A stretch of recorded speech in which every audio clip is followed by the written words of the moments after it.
আর ওই জাহান্নামীদেরকে, যারা জাহান্নামে যাবে কিয়ামতের দিন, ফাল্লাযীনা কাফারু কুত্তিআত লাহুম সিয়াবুম মিন নার, আগুন দিয়ে কেটে তাই দিয়ে পোশাক তৈরি করে দেওয়া হবে, আগুনের পোশাক পরিয়ে দেওয়া হবে।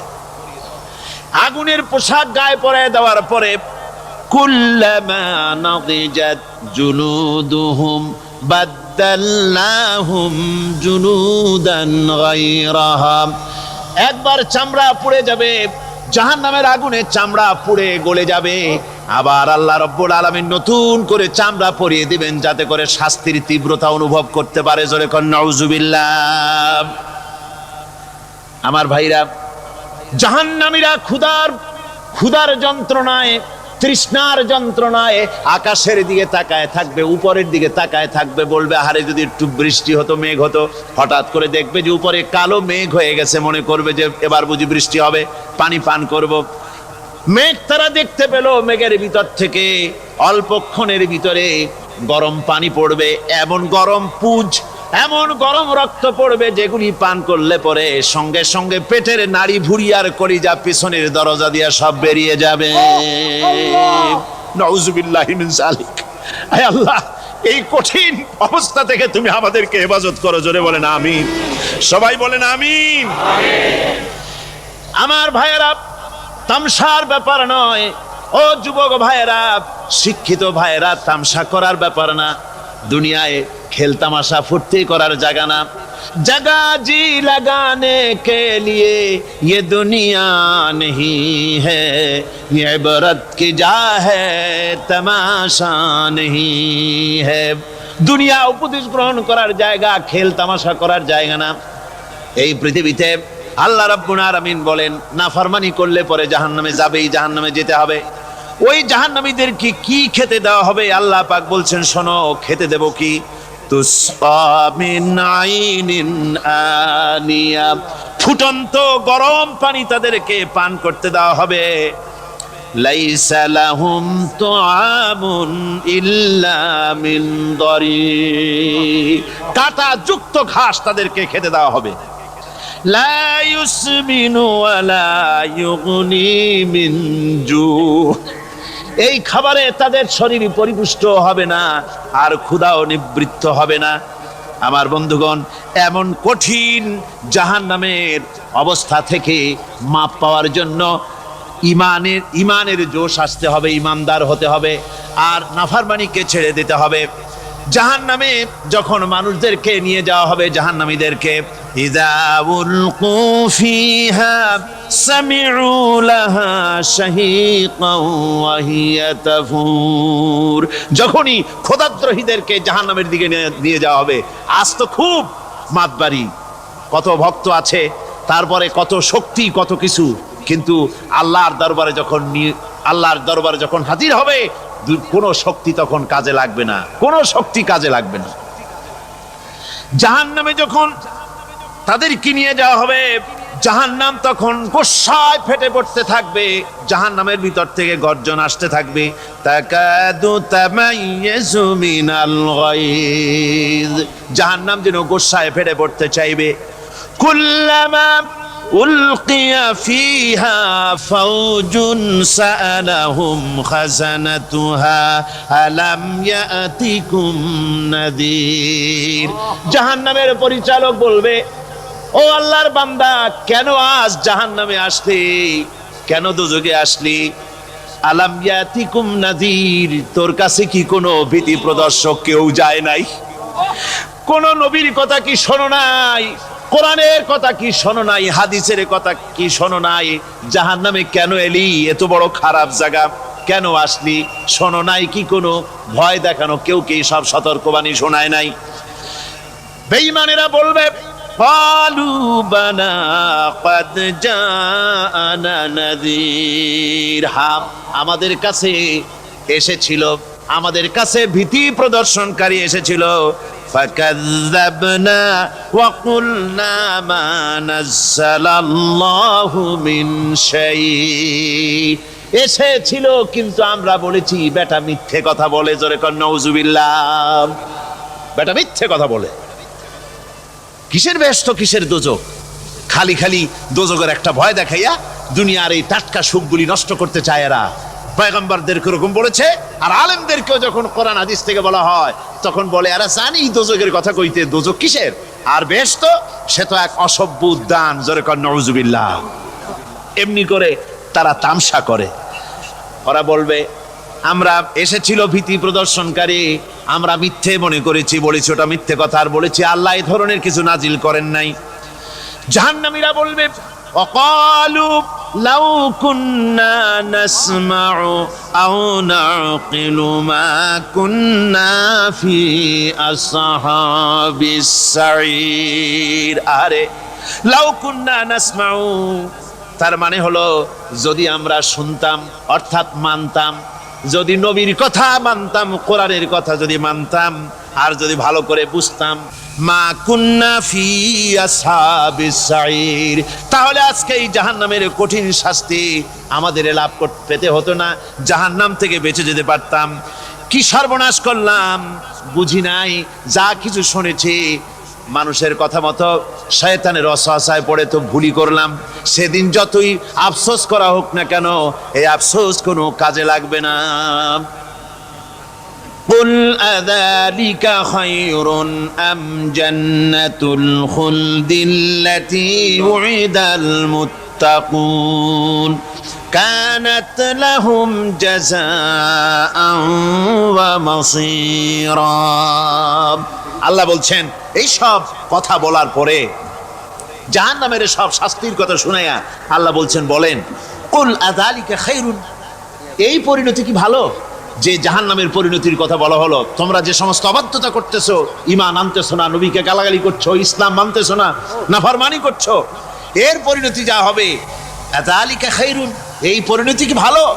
আম জান্নাতুল খুলদিল্লাতী উইদাল মুত্তাকুন, অথবা সেই চিরন্তন জান্নাত যার ওয়াদা করেছেন আল্লাহ পাক মুত্তাকিনদের জন্য, কানাত লাহুম জাযাআন ওয়া মাসীরা, যে জান্নাত হবে তাদের কর্মের প্রতিফল, আর এটাই হবে তাদের মহাযাত্রার শেষ মঞ্জিল।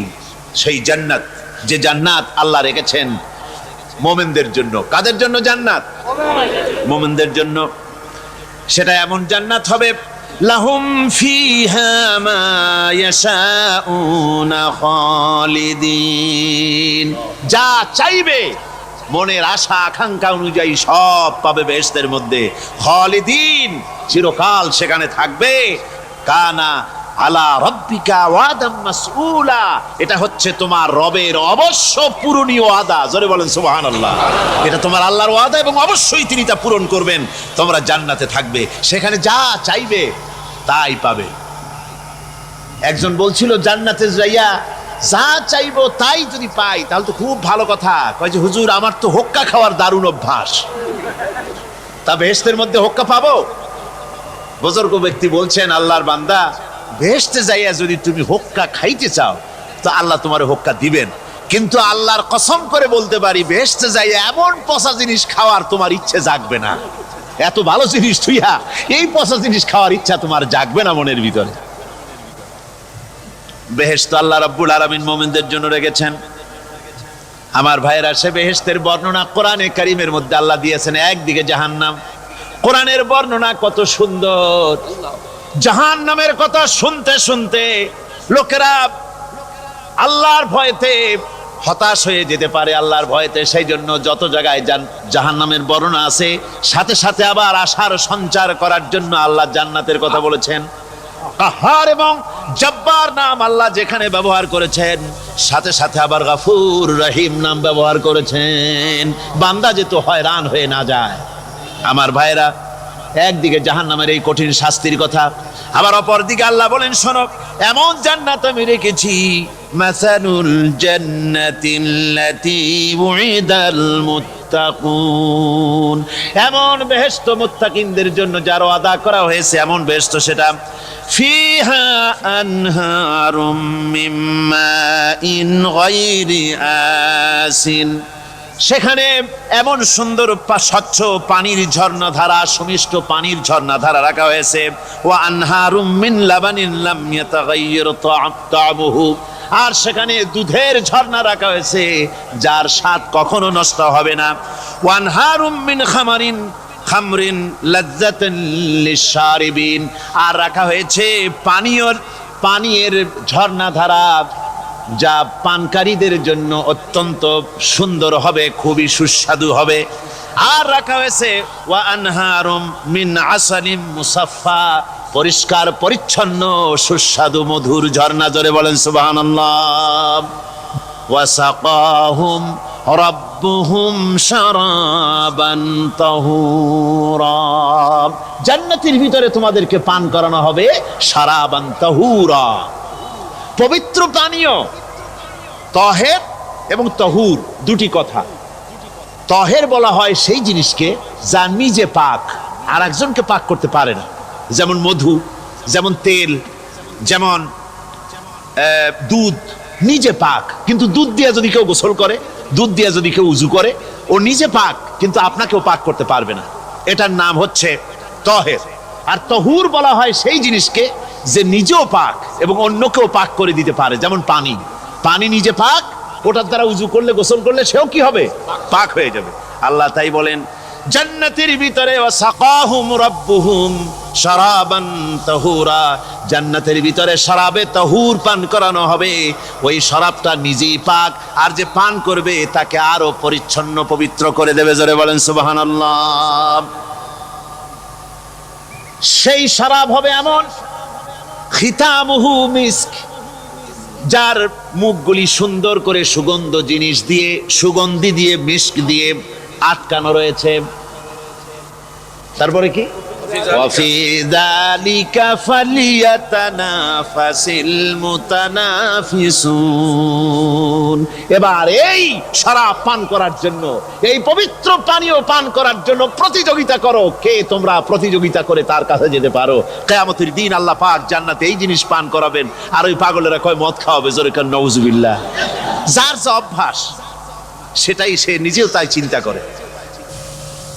আমার বন্ধুগণ, জান্নাতের ভেতরে আল্লাহ রাব্বুল আলামিন এভাবে মধুর ঝর্ণা রাখবেন, দুধের ঝর্ণা রাখবেন, সতত প্রবাহিত ঝর্ণা ধারা সেখানে থাকবে।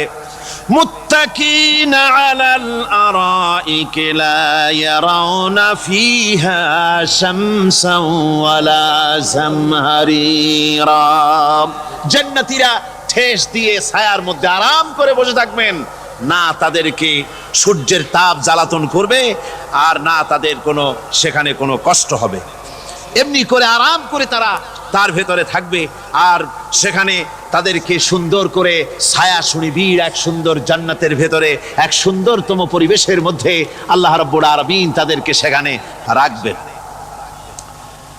এরপরে তারা وَإِذَا رَأَيْتَ ثُمَّ رَأَيْتَ نَعِيمًا وَمُلْكًا كَبِيرًا, সেখানে যেদিকেই তাকাবে সেদিকেই শুধু নিয়ামতের সাম্রাজ্য দেখতে পাবে, শুধু নিয়ামত আর নিয়ামত, এগুলি তাদের চোখে পড়বে।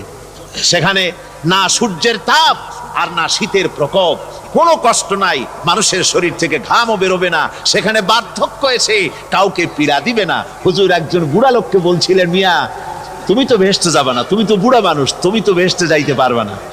লোকটা কান দিয়া অস্থির হয়ে গেছে। রাসূল বলছেন যে বেহেশতে বুড়া মানুষ যাবে না, তাহলে তো আমার উপায় নাই।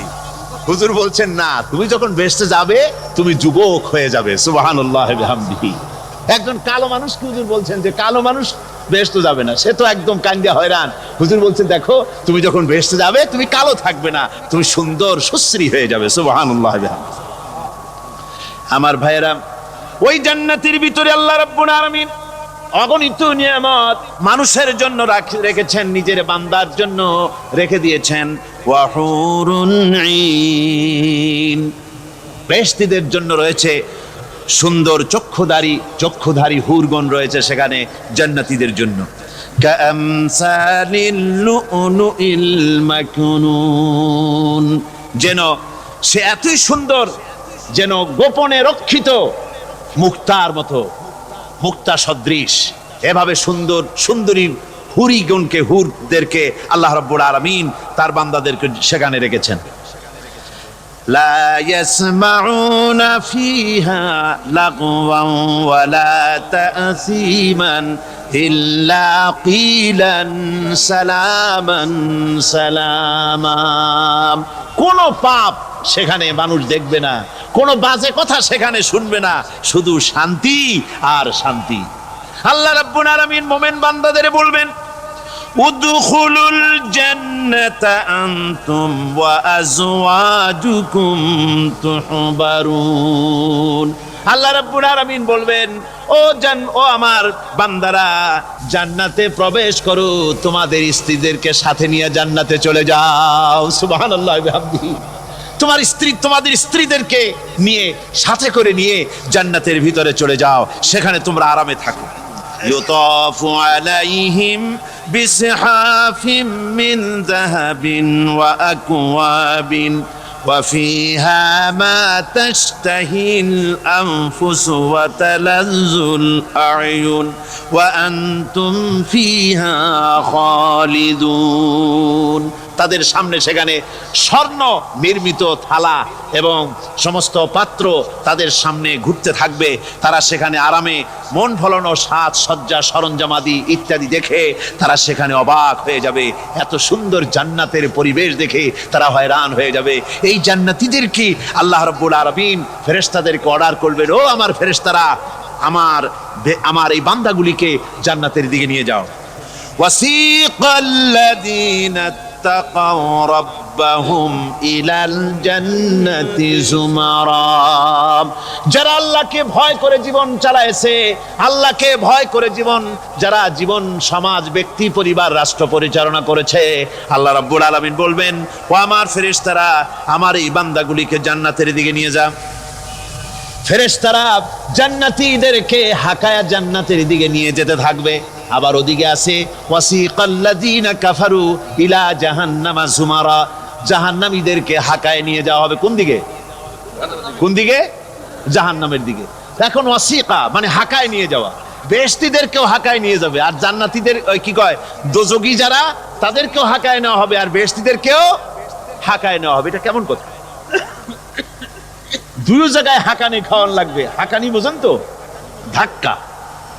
তো দুই জায়গায় ধাক্কা খাইতে হবে, তাহলে কিরকম বেহেশত যে ফেরেশতাদের ধাক্কা খাইতে খাইতে যাওয়া লাগবে? ব্যাপারটা কি আমার ভাইরা? ব্যাপারটা হচ্ছে এই, আমি দৃষ্টান্ত দিতে গিয়া বলি, অনেকদিন বন্ধুর সঙ্গে দেখা হয় নাই, বহু বছর পর হঠাৎ করে এক বন্ধু আর এক বন্ধুর বাড়িতে এসেছে, যে বলছে, ভাই যদিও বহু বছর পর এসেছি, কিন্তু আমার হাতে সময় নাই, আজ আমি বেশ সময় তোমার বাড়িতে থাকবো না। ওই বাড়িওয়ালা বন্ধু বলে, বন্ধু যতই ব্যস্ততা তুমি দেখাও না কেন, আজকে যখন তোমার একবার পাইছি, আমি তোমাকে ছাড়বো না। এই হলো একটা ছাড়বো না। আর ঢাকা হাইকোর্টের সামনে থেকে মকিম গাজী পালায়ে গেছে, ডাকাত। পুলিশ খুঁজতে খুঁজতে হয়রান হইয়া এই ডাকাতটারে যদি পাওয়া যায়, আর ওই ডাকাত যদি বলে, স্যার আপনি আমার ধর্মের ভাই, আপনি আমার বাপ, আপনি মেহেরবানি করে আমাকে ছেড়ে দেন, পুলিশ বলবে, বেটা গোটা পুলিশ বাহিনী তোর জন্য হয়রান, তোরে যখন একবার পাইছি তোরে আর ছাড়বো না। তাহলে বন্ধুর ছাড়বো না আর পুলিশের ছাড়বো না এক জিনিস? এক জিনিস। জাহান্নামীদেরকে ধাক্কা মারতে মারতে জাহান্নামের দিকে নিয়ে যাবে, জাহান্নামের দিকে যেতে চাইবে না, তাই ধাক্কা মারা লাগবে। আর বেহেশতীদের ধাক্কা মারা লাগবে কেন? বেহেশতীরা যখন জান্নাতের দিকে যেতে থাকবে, ওদের জন্য লাল কার্পেট সম্বর্ধনা দেওয়া হবে। এই দুনিয়ার পচা লাল কার্পেট না, এত সুন্দর করে সাজানো থাকবে। এক একটা মঞ্জিলে যখন যাবে, জান্নাতীদের জন্য সাজানো মঞ্জিল দেখে তারা মনে করবে এইটাই বুঝি বেহেশত। ঘটি বাটি লোটা যা আছে তাই নিয়ে ওইখানে বসে পড়বে। ফেরেশতারা কবে যে, আল্লাহর বান্দা তুমি এখানে বসছো কেন? এটা তো বেহেশত না। কয় এর থেকেও ভালো আছে নাকি? কয় আছে না, ওঠো, আরে মিয়া উঠো। এইভাবে করে ধাক্কা মারবে, ওঠো, সামনে যাও। আবার যখন সামনে যাবে, সেখানে এর থেকে আরো সুন্দর পরিবেশ দেখে ওইখানে আবার বসে পড়বে, মনে করবে এটা বুঝি বেহেশত। বলা হয়, ফেরেশতারা বলবে, আল্লাহর বান্দা এটা জান্নাত না, এর থেকেও ভালো জায়গা, সুন্দর জায়গা আছে। এইভাবে ধাক্কা মারতে মারতে তাদেরকে জান্নাতের কাছে নিয়ে যাওয়া হবে। حتى إذا جاءوها وفتحت أبوابها وقال لهم خزنتها سلام عليكم طبتم فادخلوها خالدين। এভাবে ধাক্কাতে ধাক্কাতে যখন তাদেরকে জান্নাতের দরজার কাছে নিয়ে যাওয়া হবে, আগে থেকেই তাদের জন্য দরজা খোলা থাকবে। সুবহানাল্লাহ। আগে থেকেই জান্নাত খুলে রাখা হবে। তাদেরকে বলা হবে, ওই জান্নাতের পরিচালক তিনি বলবেন, আসুন, ওয়েলকাম করবেন তাদেরকে, সালামুন আলাইকুম, আপনাদের প্রতি আল্লাহর শান্তি বর্ষিত হোক। বড় ভালোভাবে জীবন যাপন করেছিলেন দুনিয়ায়, আল্লাহর হুকুম মেনে চলেছিলেন, আল্লাহর হুকুম পালন করেছিলেন। দুনিয়ার বুকে বড় অশান্তি, মানুষের নির্যাতন, মানুষের বদনামি, জেল জরিমানা, রাত জেগে তাহাজ্জুদের নামাজ পড়া, জিহাদের ময়দানে কষ্ট করে রক্ত দেওয়া, শহীদ হওয়া, কত কষ্ট করে আল্লাহর দ্বীন জমিনে কায়েমের চেষ্টা করেছেন, নিজের জীবনকে ভালো রেখেছেন, পবিত্র রেখেছেন। আজকে আপনার জন্য এই জান্নাত, ফাদখুলুহা খালিদিন, জান্নাতে প্রবেশ করুন এবং চিরকাল এই জান্নাতের ভিতরে থাকুন। এর কথা এমন ভাবে পেশ করেছেন যা গোটা পৃথিবীর মানুষ যদি হেদায়েত পেতে চায়, ছোট্ট সূরাটি তার জন্য যথেষ্ট। পড়েন আমার সাথে, কুল হুয়াল্লাহু আহাদ। পড়েন সবাই, কুল হুয়াল্লাহু আহাদ আল্লাহুস সামাদ লাম ইয়ালিদ ওয়া লাম ইউলাদ ওয়া লাম ইয়াকুল লাহু কুফুয়ান আহাদ। আল্লাহ পাক বলেন, হে নবী আপনি বলুন, আল্লাহ এক এবং একক, তার কোনো অংশীদার নাই, তিনি বেনিয়াজ, তিনি কাউকে জন্ম দেন নাই, তাকেও কেউ জন্ম দেয়নি। আকাশ আর জমিনে আল্লাহর সমকক্ষ কেউ নাই, কেউ নাই। তিনি এক এবং একক। তার একত্ববাদের দাওয়াত দেওয়ার জন্য অসংখ্য পয়গম্বর আল্লাহ পাক এই দুনিয়া পাঠিয়েছেন, আর সমস্ত পয়গম্বর দাওয়াত দিয়েছেন কি, লা ইলাহা ইল্লাল্লাহু মুহাম্মাদুর রাসূলুল্লাহ। সবাই দাওয়াত দিয়েছেন, লা ইলাহা ইল্লাল্লাহ, লা ইলাহা ইল্লাল্লাহ, লা ইলাহা লা ইলাহা ইল্লাল্লাহ। কোন ইলাহ নাই, কোন আইনদাতা নাই, কোন বিধানদাতা নাই, কোন শাসনকর্তা নাই, আল্লাহ ছাড়া কেউ নাই। বলেন সুবহানাল্লাহ। আল্লাহ এক এবং একক, তিনি সব সৃষ্টি করেছেন। আল্লাহ পাক বলছেন, আল্লাহুল্লাযী খালাকাস সামাওয়াতি ওয়াল আরদা ওয়া আনজালা মিনাস সামাই মাআন ফাআখরাজা বিহি মিনাস সামারাতি রিজকান লাকুম। আল্লাহ হচ্ছেন তিনি যিনি আকাশ সৃষ্টি করেছেন, জমিন সৃষ্টি করেছেন, আর আকাশ থেকে পানি বর্ষণ করে তোমাদের খাদ্য উৎপাদন করে দিয়েছেন। এ পানি হচ্ছে মানুষের জন্য জীবন। পানির এক নাম কি? জোরে বলেন, পানির এক নাম কি? জীবন। এই পানি এক নাম জীবন। কিন্তু কর্ণফুলীর পানি যদি চট্টগ্রামে 10 ফুট উঁচা হয়ে আসে, পানির নাম হবে কি? নাম হবে মরণ। এই পানিকে কন্ট্রোল করেন আল্লাহ রাব্বুল আলামিন।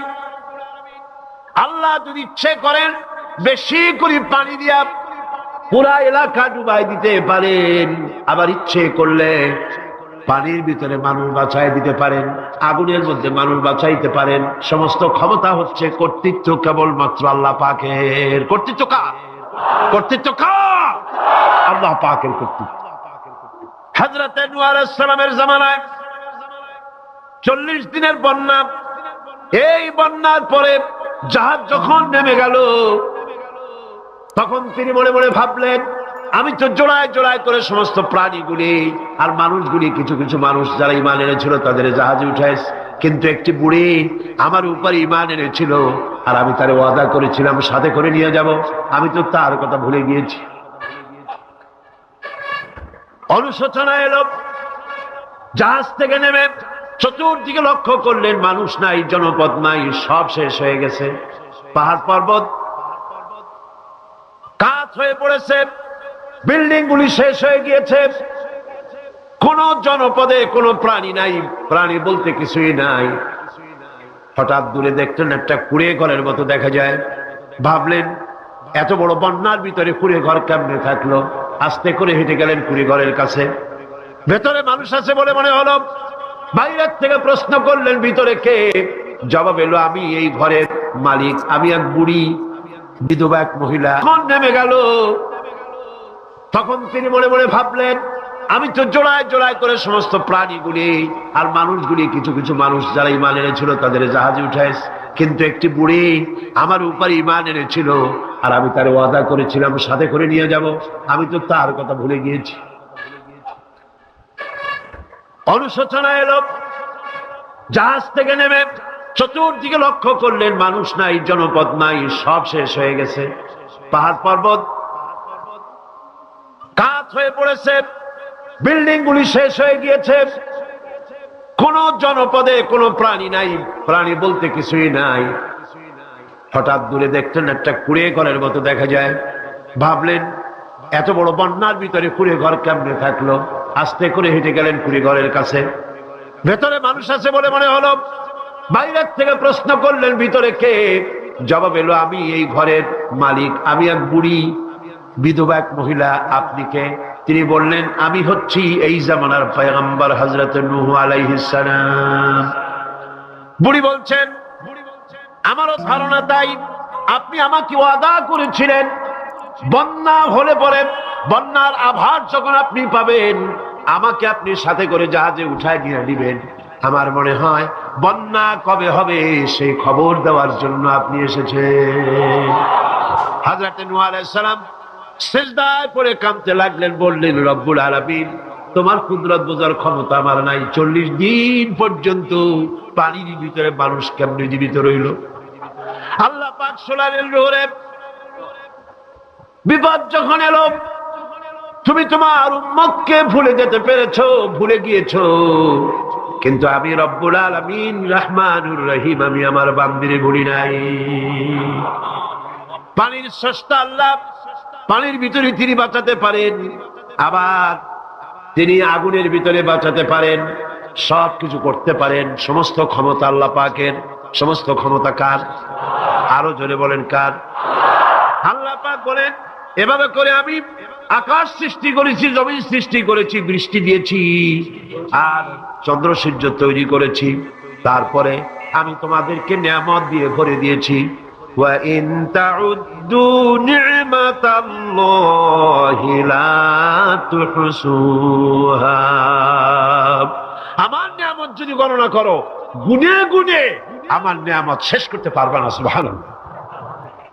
هَذَا خَلْقُ اللَّهِ فَأَرُونِي مَاذَا خَلَقَ الَّذِينَ مِن دُونِهِ।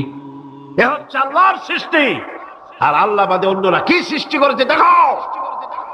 যদি ক্ষমতা থাকে দেখাও কি সৃষ্টি করেছে অন্যরা। আছে কিছু? আছে কিছু? সমস্ত সৃষ্টির মালিক কে? আরো জোরে বলেন কে? সব কিছুর স্রষ্টা হচ্ছেন আল্লাহ পাক। ওই আকাশের মালিক কে? চিল্লায় বলেন জোরে সোরে, আকাশের মালিক কে? বাতাসের মালিক কে? চন্দ্র সূর্যের মালিক কে? পৃথিবীর মালিক কে? গোটা সৃষ্টি জগতের মালিক কে? সবকিছুর মালিক যিনি, তিনি বলছেন এগুলি সব আমি সৃষ্টি করেছি। ফারুনি মাযা খালাকাল্লাযীনা মিন দুনি, আমি ছাড়া অন্যরা কে কি তৈরি করেছে দেখাও। আল্লাহ রাব্বুল আলামিন এভাবে করে মানুষের জন্য সবকিছু সৃষ্টি করেছেন। তার খাবারের ব্যবস্থা করেছেন, পড়ার ব্যবস্থা করেছেন, গাছপালা তৈরি করেছেন, পানি তৈরি করেছেন, সব ব্যবস্থা করে দিয়েছেন। এমনকি শীতকালে পিঠা খাবেন, রসের ব্যবস্থাও করে দিয়েছে। চট্টগ্রামের রস আছে না? কি গাছের রস? খেজুর গাছের রস। এই খেজুর গাছের গোড়া খুঁজতে খুঁজতে 5 মাইল নিচেও যদি চলে যান, খেজুর গাছের মাথায় যেমন রস পাওয়া যায়, খেজুর গাছের 5 মাইল নিচে কি ওরকম এক ফোঁটা পানি পাওয়া যাবে? খেজুর গাছের ভিতরেও কি তেমন পাওয়া যাবে? ঠিক জায়গা মতো কাটলে যেমন রস পাওয়া যাবে, অন্য জায়গায় পাওয়া যাবে না। আবার খেজুর গাছের পাশে একটা নিম গাছ আছে, কিয়ামত পর্যন্ত নিম গাছ গিয়া শোষেন। মিষ্টি লাগবে? কি লাগবে? আল্লাহ রাব্বুল আলামিন, আপনি পিঠা খাবেন, খেজুর গাছ দিয়ে রস তৈরি করে দিলেন, পায়েস খাবেন, চাউল তৈরি করে দিলেন, গম দিয়ে দিলেন, গোশ খাবেন, কিমা খাবেন, কি খাবেন, সমস্ত কিছু রব্বুল আলামিন তৈরি করে মানুষের সামনে দিয়ে দিলেন। আর বললেন খাও, পান করো, খাও, আর আমার শুকর আদায় করো। মাঝে মধ্যে পড়ো আলহামদুলিল্লাহি রাব্বিল আলামিন। এই যে ঠান্ডায় গোটা পৃথিবী, এখনো ঠান্ডা শুরু হয় না। এই ঠান্ডা শুরু না হওয়ার কারণ আমরা, এটা কারণ কারা? আমরাই। গ্লোবাল ক্লাইমেটের চেঞ্জ এসেছে, গোটা দুনিয়ার আবহাওয়ার পরিবর্তন হয়ে গিয়েছে। শীতের সময় শীত নাই, গরমের সময় গরম নাই। এটা কি খুব ভালো? এটা কি? এটা রোগ ব্যাধি বেশি হওয়ার লক্ষণ। শীত যখন আসে, এত প্রচন্ড শীত, গোটা পৃথিবী যত এসি আছে, সমস্ত শক্তিশালী এসি প্লান্ট একযোগে যদি ছেড়ে দেওয়া হয়, আপনার শীতকালে শীত দেন, তার সহস্র কোটি কোটি ভাগের এক ভাগের শীতও কি পৃথিবীর মানুষ তার যন্ত্রপাতি দিয়ে তৈরি করতে পারবে? পারবে। সূর্য দিয়ে প্রতি মুহূর্তে আল্লাহ পাক যে তাপ দেন, গোটা বিশ্বের সমস্ত আগুন একসঙ্গে যদি জ্বালানো হয়, সেই তাপ কি তৈরি করা সম্ভব হবে? হবে না। আল্লাহ রাব্বুল আলামিন মানুষের কল্যাণের জন্য মানুষের যা কিছু প্রয়োজন সবকিছু একটা একটা করে এভাবে তৈরি করে মানুষের সামনে সবকিছু দিয়ে দিয়েছেন এবং প্রয়োজন মিটিয়ে দিয়েছেন। যার যা প্রয়োজন তা তিনি মিটিয়ে দিয়েছেন। আমাদের দেশে, আমার দেশের বাঘ, আমার দেশের হরিণ, আমার দেশের কুকুর, তাদের গায়ে তারা যে ধরনের ইউরোপ আমেরিকার শীত প্রধান দেশের পশুগুলি এরকমের না। তার মানে হলো আমার দেশ শীত প্রধান নয়, ছোট্ট ছোট্ট পশম হলে চলে, কিন্তু শীত প্রধান দেশের কুকুরগুলি, বাঘ এবং সিংহ যেগুলি জঙ্গলে থাকে, তাদের গায়ে এমন লম্বা লম্বা পশম দিয়ে আল্লাহ চামড়া বানায় দিয়েছেন, যা দিয়ে তার সম্পূর্ণ শরীরটা ঢেকে যেতেছে। স্থায়ী কম্বলের ব্যবস্থা রব্বুল আলামিন করে দিয়েছেন। কে দিয়েছেন? আল্লাহ পাক দিয়েছেন। এবং সেই চামড়া দিয়ে, সে চামড়া যেন আপনি ব্যবহার করতে পারেন, সেজন্য আল্লাহ পাক আপনার জন্য সুন্দর করে সেই চামড়া দিয়ে কাপড় চোপড় তৈরি করার, জামা ব্যবহার করার সব ব্যবস্থা আল্লাহ করে দিয়েছে। কম্বল তৈরি করার ব্যবস্থা করে দিয়েছে। আল্লাহ পাক যা খুশি তাই করতে পারেন। কোরআন বলতেছে ফাআলুল লিমা ইউরিদ, যা খুশি তাই তিনি করেন। লা ইউসআলু আম্মা ইয়াফআলু ওয়া হুম ইউসআলুন, তিনি যা করেন সেজন্য কারো কাছে তাকে কৈফিয়ত দিতে হয় না, বরং গোটা বিশ্ব আল্লাহর কাছে কৈফিয়ত দিতে বাধ্য। সমস্ত বিশ্ব কৈফিয়ত দিতে কার কাছে বাধ্য? আল্লাহ পাকের কাছে কৈফিয়ত দিতে বাধ্য। প্রচন্ড শক্তির মালিক। মানুষেরা বোঝে না, ক্ষমতা যখন আসে তখন চতুর্দিকে দেখে ক্ষমতার ক্ষমতা, কি যে করবে দিশা করতে পারে না। সারা জীবন ক্ষমতায় টিকে থাকার জন্য সর্বাত্মক প্রচেষ্টা চালায়, দেশ যখন পাইছি আর ছাড়বো না, ঠিক কিনা? এই চেষ্টা চালায়। কিন্তু আল্লাহ পাকের মূল ক্ষমতা তো আল্লাহর হাতে। আল্লাহ পাক ক্ষমতা দিয়ে বলেন লিনানজুরাকুম কাইফা তা'মালুন, ক্ষমতা দিয়ে তাকায় থাকি তোমার আমলটা কি হয় তা দেখার জন্য, তুমি করোটা কি সেইটা দেখার জন্য আমি দেখি। লিনানজুরাকুম কাইফা তা'মালুন। মানুষ ক্ষমতা হাতে পায়, অত্যাচারের স্টিম রোলার চালায়, আল্লাহ দেখতে থাকে। আর আল্লাহ যখন অ্যাকশন নেন, সেই অ্যাকশন থেকে তাকে কেউ বাঁচাইতে পারে না। প্রচন্ড ক্ষমতার মালিক। রাতকে দিন বানাতে পারেন, দিনকে রাত বানাতে পারেন, আমিরকে ফকির বানাতে পারেন, ফকিরকে আমির বানায় দিতে পারেন, রাস্তার লোক ধরে নিয়ে প্রেসিডেন্ট বানায় দিতে পারেন, আবার নারাজ হলে পরে জুতার মালা দিয়া জেলখানায় ঢুকাইয়া দিতে পারেন। ক্ষমতায় থাকাকালীন ফুলের মালা এত বেশি পায়, ফুলের মালায় গলা ভরে যায়। গাবতলির কোরবানির হাতেও এত মালা পায় না। এত মালা গলায় দিয়া আনন্দে ফুর্তিতে মারতে থাকে। আমার বন্ধুগণ মনে রাখেন, ফুলের মালায় আত্মহারা হয়েও না যারা ক্ষমতায় থাকো। এই ফুলের মালা আর ফাঁসির রশি একেবারেই পাশাপাশি। ফুলের মালা থেকে ফুলগুলি ঝরে পড়লেই ওই রশিটাই ফাঁসি হওয়ার জন্য যথেষ্ট, ঠিক কিনা? মানুষ বোঝে না। আল্লাহ বলেন, আমি তাকায় থাকি, দেখি কি করো, তোমার আমলটা কেমন হয়। ক্ষমতার মালিক আল্লাহ, দেওয়ার মালিক আল্লাহ। আর যখন নারাজ হয়ে যান, এক থাপ্পড় মেরে ক্ষমতা ছিনায় নিয়ে যান। পারেন কিনা? ইতিহাস সাক্ষী। কিন্তু ইতিহাসের সবচেয়ে বড় শিক্ষা যে মানুষেরা ইতিহাস থেকে শিক্ষা গ্রহণ করে না। जगह जी लगाने के लिए ये दुनिया नहीं है, जगह जी लगाने के लिए ये दुनिया नहीं है, ये इबरत की जा है तमाशा नहीं है। पृथ्वी खेल तमाशा করার জায়গা না। ইতিহাস থেকে শিক্ষা নাও, পূর্বপুরুষদের দিকে তাকাও। আল্লাহর দ্বীনের কর্মীদের উপরে আঘাত লাগাবার কারণে বংশ শুদ্ধ আল্লাহ সাফ করে দিয়েছেন। দেন নাই? সে আল্লাহ আছে না নাই? চিল্লায় কোন আছে না নাই? সে আল্লাহ পাক আছে। সে আল্লাহকে ভয় করে। ইত্তাকিল্লাহ, সে আল্লাহকে ভয় করে। আল্লাহ পাক ইচ্ছে করলে ক্ষমতা দিতে পারেন, ইচ্ছে করলে ক্ষমতা ছিনায়ও নিতে। সে আল্লাহ রাব্বুল আলামিন ক্ষমতা দেওয়ার মালিক, ক্ষমতা ছিনায় নেওয়ার মালিক, হায়াতের মালিক, মওতের মালিক। সবাই বলুন, হায়াতের মালিক কে? মওতের মালিক কে? খাবারের মালিক কে? হাসাবার মালিক কে? কাঁদাবার মালিক কে? সব কিছুর মালিক কে? আল্লাহ রাব্বুল আলামিন।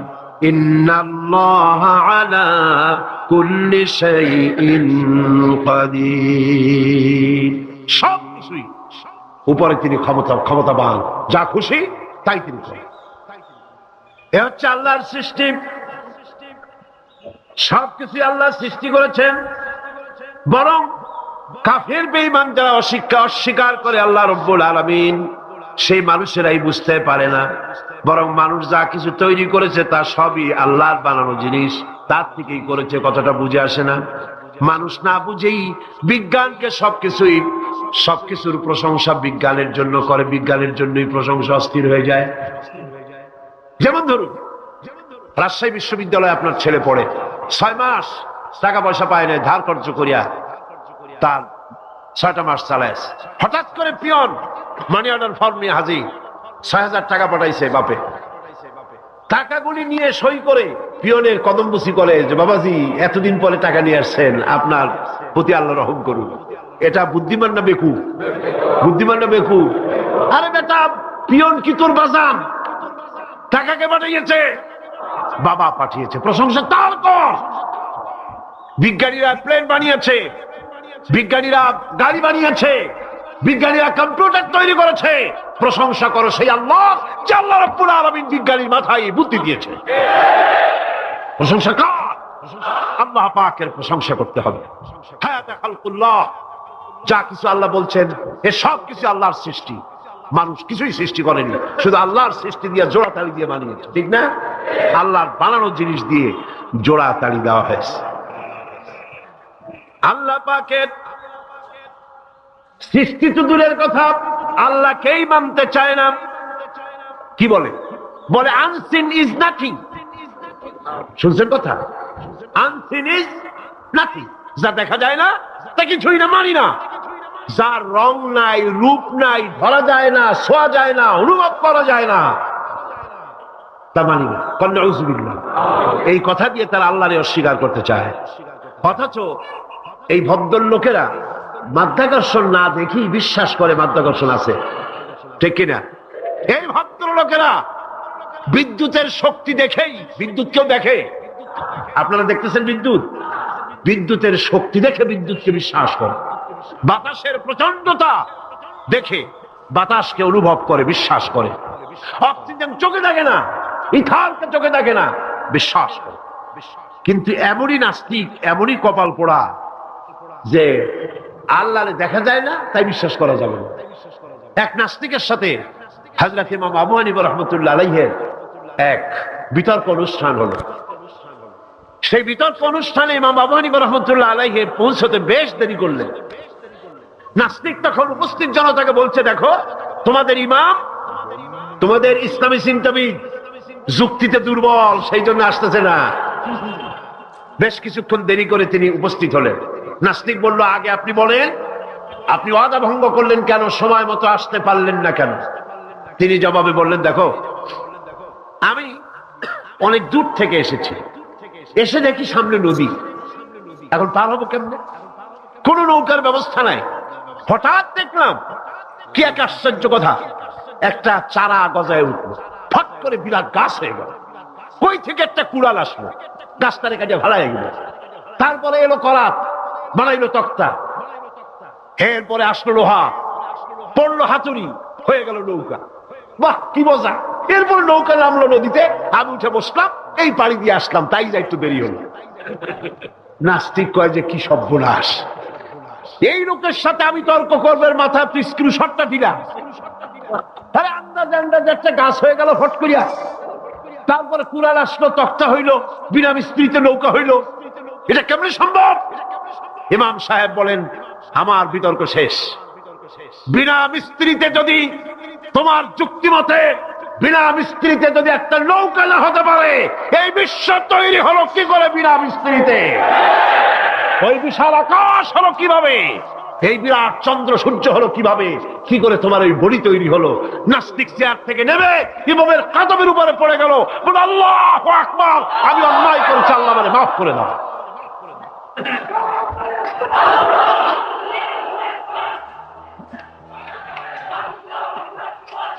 নাস্তিক ঘোষণা করে দিল, লা ইলাহা ইল্লাল্লাহু মুহাম্মাদুর রাসূলুল্লাহ। জোরে বলেন, লা ইলাহা ইল্লাল্লাহু মুহাম্মাদুর রাসূলুল্লাহ। লা ইলাহা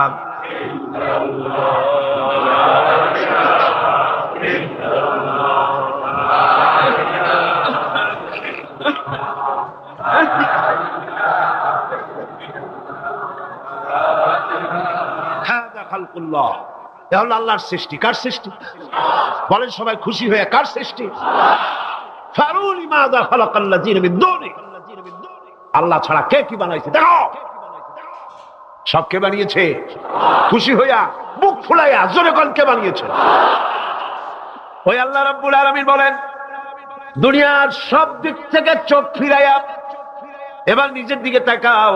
ওয়াফি আনফুসিকুম ওয়াফি আনফুসিকুম আফালা তুবসিরুন, এমনকি তোমাদের নিজেদের মধ্যেও আমার নিদর্শন আছে। তারা কি তা অনুধাবন করে না? তোমার মধ্যেও আমার নিদর্শন আছে। কার মধ্যে? আমাদের মধ্যে। কোন কার মধ্যে? আমাদের মধ্যে আল্লাহর নিদর্শন আছে। মানুষ যদি তার নিজের দেহের প্রতি লক্ষ্য করে, তাহলে সে মহান আল্লাহ পাকের অসংখ্য কুদরত দেখতে পাবে। জোরে লাগো। যেমন একটি শিশু যখন জন্ম হয়, তখন তার হাড়ের পরিমাণ হয় 305টি। 305টি। পরে এগুলি একটা দুটো মিশে গিয়ে পরিমাণ দাঁড়ায় 206টি হাড়। 560টি পেশি দিয়ে এই হাড়গুলিকে বেঁধে রাখা হয়, এবং মোট গিরার পরিমাণ দাঁড়ায় 100 গিরা। আপনি কি জানেন আপনার আঙ্গুলের মাথা থেকে বাহু পর্যন্ত কয়টা গিরা আছে? গণবেন কখন? কিলাকিলি করি তো কুল পানবে। দেখেন না গিরা কতগুলা। আঙ্গুলের এই আঙ্গুলের মধ্যেই কতগুলা গিরা। এখানে গিরা, সেখানে গিরা, এখানে গিরা, এখানে গিরা, এখানে গিরা, বাহুতে গিরা। গিরা যদি একটাও না হতো, হাতটা হাত হইতো না। হাত কি হইতো? লাঠি। লাঠি হইতো। ভাত খাওয়া যাইতো না। ভাত খাইতে গেলে মাখানো লাগে কিনা? মাখানো লাগে না? মাখাইবেন কি দিয়া? হাতগুলা, আঙ্গুলে গিরা নাই, সব কাঁটা চামচ। আর কেনুতে গিরা নাই, হাত ক্লোজ হবে না, নিজের মুখে আসবে না। দুই হাতের মাথায় একজন বসবে, একজন আরেকজনের খাওয়াবে। তাও আবার খাওয়াই দিকে মুখের মধ্যে লাগে, নাকের সিধার মধ্যে গিয়ে ঢুকে। হাসতেছেন, সুবহানাল্লাহ বল। ওয়াফি আনফুসিকুম আফালা তুবসিরুন, তোমার ভেতরে আমার নিদর্শন আছে, অনুধাবন করো। মানব শরীর এক আশ্চর্য মেশিন, সুবহানাল্লাহ, আশ্চর্য মেশিন। লক্ষ কোটি সেল এবং নার্ভ সেল দিয়ে জটিল মেশিন পত্রের সমন্বয় এই দেহ তৈরি করা হয়েছে। এবং এই শরীরের ভিতরে দুটো মূল্যবান জিনিস আছে। তার একটি হচ্ছে কন্ট্রোল রুম, যাকে বলা হয় ব্রেইন, যেটা কি ব্রেইন। আরেকটি হচ্ছে জেনারেটর, সেই জেনারেটরটা কি হার্ট, আপনার হৃৎপিণ্ডে। ওয়াফি আনফুসিকুম আফালা তুবসিরুন, লক্ষ্য করো না কেমনে? তোমার শরীরের দিকে তাকাও না। Brain, control room. হার্টের কাজ হচ্ছে রক্তগুলিকে সার্কুলার করা, রক্তগুলিকে পৌঁছে দেওয়া সর্বত্র। যা খাচ্ছেন সমস্ত খাদ্যগুলিকে, রক্ত তৈরি হচ্ছে, হার্টের কাজ হলো এটাকে এইভাবে করে করে পৌঁছে দেওয়া। আর এই রক্তগুলি যদি না পৌঁছায়, শরীরের যে অংশে রক্ত পৌঁছাবে না সে অংশ কি হবে?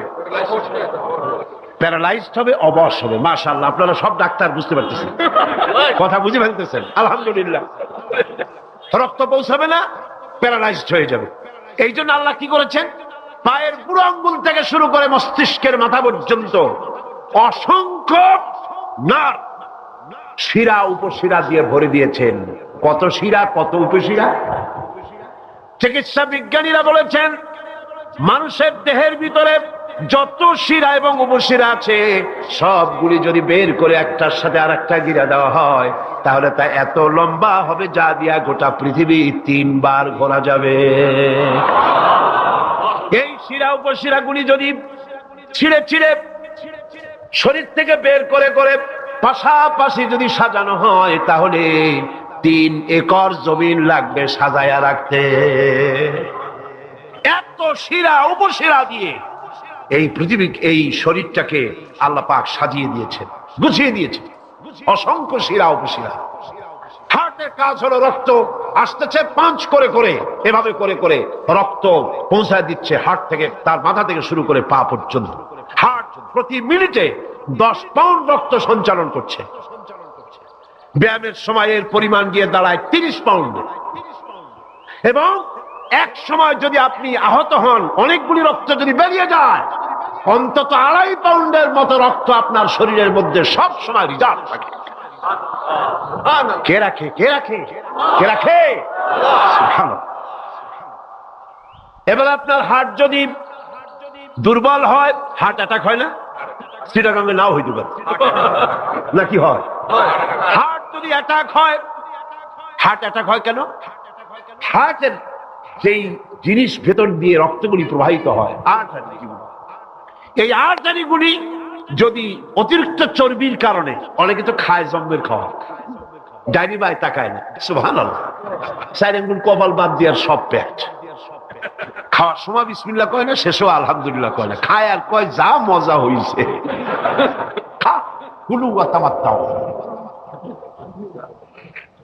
পাইকারি দরে খেলে পরে চর্বি হবে।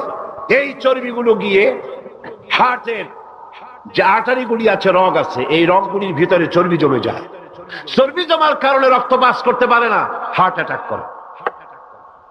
হার্ট অ্যাটাক করলে পরে রোগী যদি বেঁচে যায়, তাহলে বাইপাস অপারেশন করতে হয়। বাইপাস অপারেশন করতে যখন যায়, তখন তার জন্য রগ দরকার। ওই যেটা ব্লক হয়েছে ওটা ফেলে দিতে হবে, নতুন আরেকটা রগ লাগবে। এবার আপনি দেখেন, আমার আল্লাহর কুদরতের দিকে তাকান। আপনার হার্ট অ্যাটাক করতে পারে, নতুন করে একটা রগের দরকার হতে পারে। এই রগ গরুর রগ দিয়া হবে না, এই রগটা ছাগলের রগ দিয়া হবে না। কোথায় পাবেন রগ? কে দেবে আপনার রগ? আল্লাহ পাক আপনার পায়ের ভেতরে রানের মধ্য দিয়া স্পায়ার রগ সেখানে রেখে দিয়েছেন। হার্ট অপারেশন যখন করা হয়, ডাক্তারেরা ব্লক করা হার্ট, ওই রগটাকে ফেলে দিয়া উরুর ভিতর থেকে রগ বের করে কলিজার মধ্যে লাগায়া দেয়। সুবহানাল্লাহ। দুটি মাত্র কিডনি হলে, একটি মাত্র কিডনি হলে শরীরটা আপনার বেঁচে যায়। আল্লাহ রাব্বুল আলামিন শরীরের ভিতরে দুইটা কিডনি দিয়েছেন। কিডনির নাম জীবন। কিডনির নাম কি? কিডনি অচল হলে আপনি অচল হয়ে যাবেন, শরীর ফুলে যাবে, আপনি মরে যাবেন তাড়াতাড়ি করে, রক্ত শূন্যতা দেখা দেবে। কিডনিকে বাঁচায় রাখা প্রত্যেকের জন্য জরুরি। আর কিডনি বাঁচাবার জন্য পানি খাবেন বেশি করে। কি খাবেন? কি খাবেন? পানি। সুবহানাল্লাহ, সুবহানাল্লাহ। এ পানি খান নিয়ামত, পানির অপচয় করবেন না। আমার নবী বলেছেন, প্রবাহমান নদীর ঘাটে বসেও এক ফোঁটা পানির অপচয় করো না। প্রবাহমান নদীর ঘাটে বসেও পানির অপচয় করো না। সুবহানাল্লাহ। পানি নিয়ামত, পানি খান বেশি করে, কিডনি সচল থাকবে। আলহামদুলিল্লাহ। একটা কিডনি হলে চলে, আল্লাহ পাক দুটি কিডনি দিয়েছেন, একটা বন্ধ হলে যেন আর একটা দিয়ে সে যেন চলতে পারে। সুবহানাল্লাহ। মানুষের শরীরের ভেতরে এই পরিমাণ লেমন আছে যা দিয়া একটা ঘর সাদা বানানো যায়, এই পরিমাণ ফসফরাস আছে যা দিয়া ২৫০০ ম্যাচ বানানো যায়। তোমার শরীরের ভিতরে আমার নিদর্শন আছে। মানুষের এই আশ্চর্যজনক দেহটাকে ঢেকে দেওয়া হয়েছে একটি শ্বেতাতপ নিয়ন্ত্রিত চামড়া দিয়া। সেই চামড়াটা ২০ বর্গ ফিট। এই চামড়ার ভেতরে রয়েছে অসংখ্য লোমকূপ। অসংখ্য লোমকূপ দিয়ে এই চামড়াটা তৈরি করে দেওয়া হয়েছে, এবং এই চামড়া দিয়ে শীত এবং গরম অনুভব করার শক্তি দেওয়া হয়েছে। দুটি চোখ দেওয়া হয়েছে, শ্রবণের জন্য কান দেওয়া হয়েছে।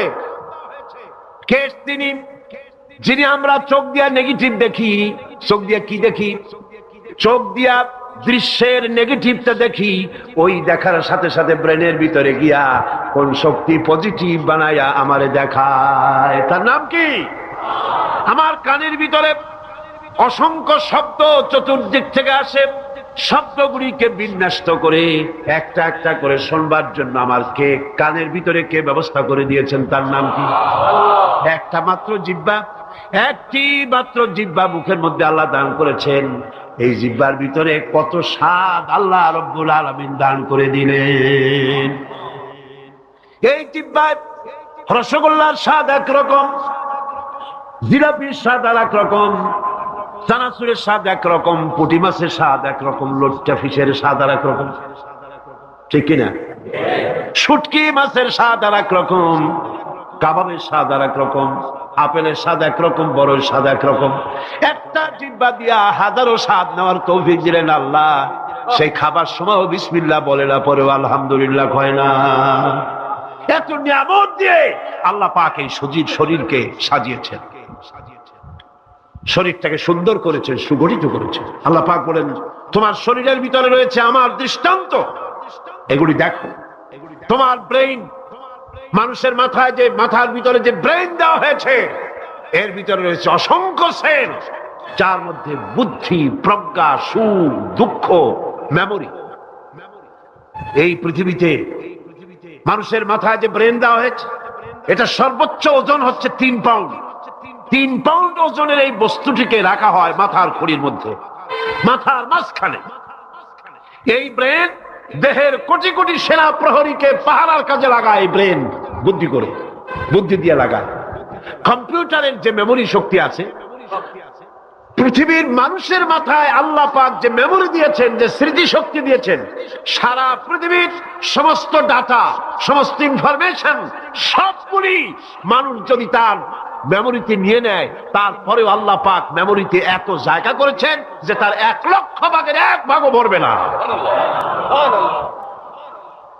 এই ব্রেন দিয়ে আল্লাহ পাক মানুষকে বুঝতে বলেছেন, তাকা, লক্ষ্য করো, আমার পৃথিবী দেখো, দুনিয়া দেখো, নিজেকে দেখো, এবং আমার অস্তিত্বের কথা স্বীকার করো।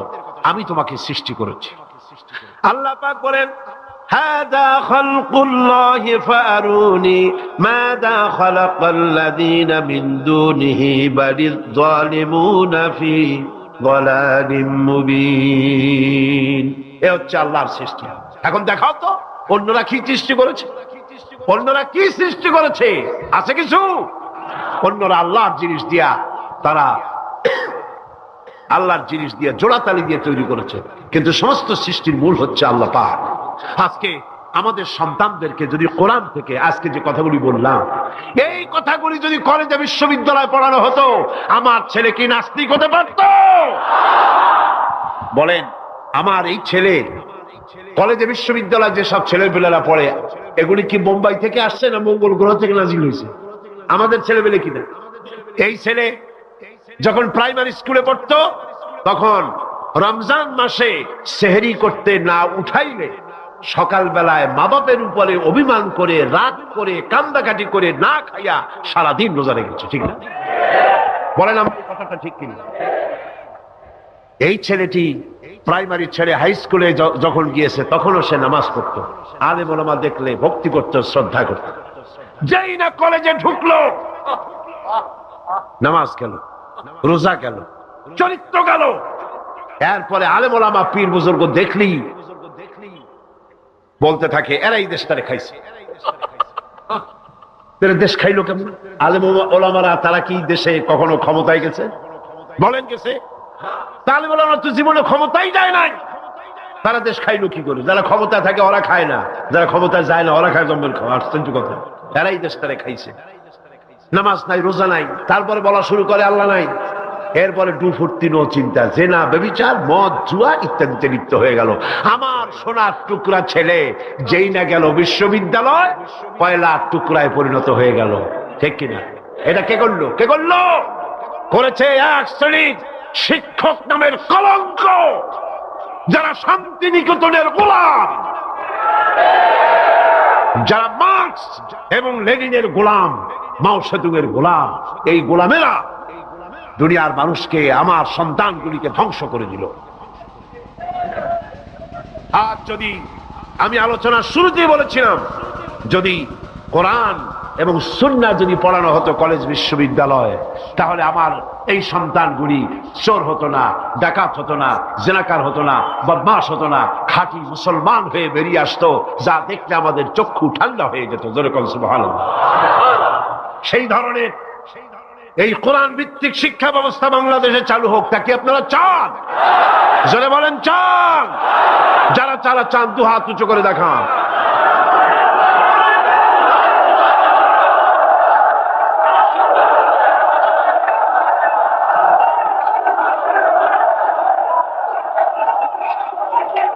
বসুন, বসুন। হাত তুলতে বলেছি, মাথা তো তুলতে বলিনি। আল্লাহ রাব্বুল আলামিন তিনি কোরআন দিয়েছেন মানুষকে শিখবার জন্য, চরিত্র বানাবার জন্য, দিনদার হওয়ার জন্য। এই কোরআন এবং সুন্নাহর বদৌলতেই পৃথিবীতে শান্তি এসেছিল, পৃথিবীতে অর্থনৈতিক মুক্তি এসেছিল, মানুষ সুখ পেয়েছিল, মানুষ সৌন্দর্য পেয়েছিল। আমরা যদি আবার সুখ শান্তি ফিরে পেতে চাই, আবার আমাদেরকে কোরআন এবং সুন্নাহর শিক্ষার দিকে ফিরে যেতে হবে। এর কোন বিকল্প আছে? কোন বিকল্প নাই। সেই কোরআন সুন্নাহর দিকে আমরা কিভাবে যাব, সেই বর্ণনা হবে আগামীকাল ইনশাআল্লাহ।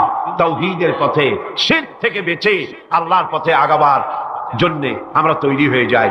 মুনাজাতের জন্য দাঁড়ানো ভাইরা সবাই বসুন। যত ভাই দাঁড়ানো, সমস্ত ভাইয়েরা যার যার জায়গায় বসে পড়ুন, মুনাজাতে শরীক হন। দুই ভাই, দুই অমুসলিম ভাই ইসলাম কবুল করার জন্য এখানে এসেছে। এর একজনের নাম হলো তপন রক্ষিত, হিন্দু ধর্মাবলম্বী। বর্তমান নাম পছন্দ করেছে মোহাম্মদ হোসাইন। আর একজনের নাম শ্রী দীপক চন্দ্র হাওলাদার, এও হিন্দু ধর্মের অনুসারী। বর্তমান নাম পছন্দ করেছে মোহাম্মদ ওমর ফারুক। মাশাআল্লাহ। লা ইলাহা ইল্লাল্লাহু মুহাম্মাদুর রাসূলুল্লাহ। আল্লাহ ছাড়া কোন ইলাহ নাই, মাবুদ নাই, উপাস্য নাই, যিনি এক, যিনি একক।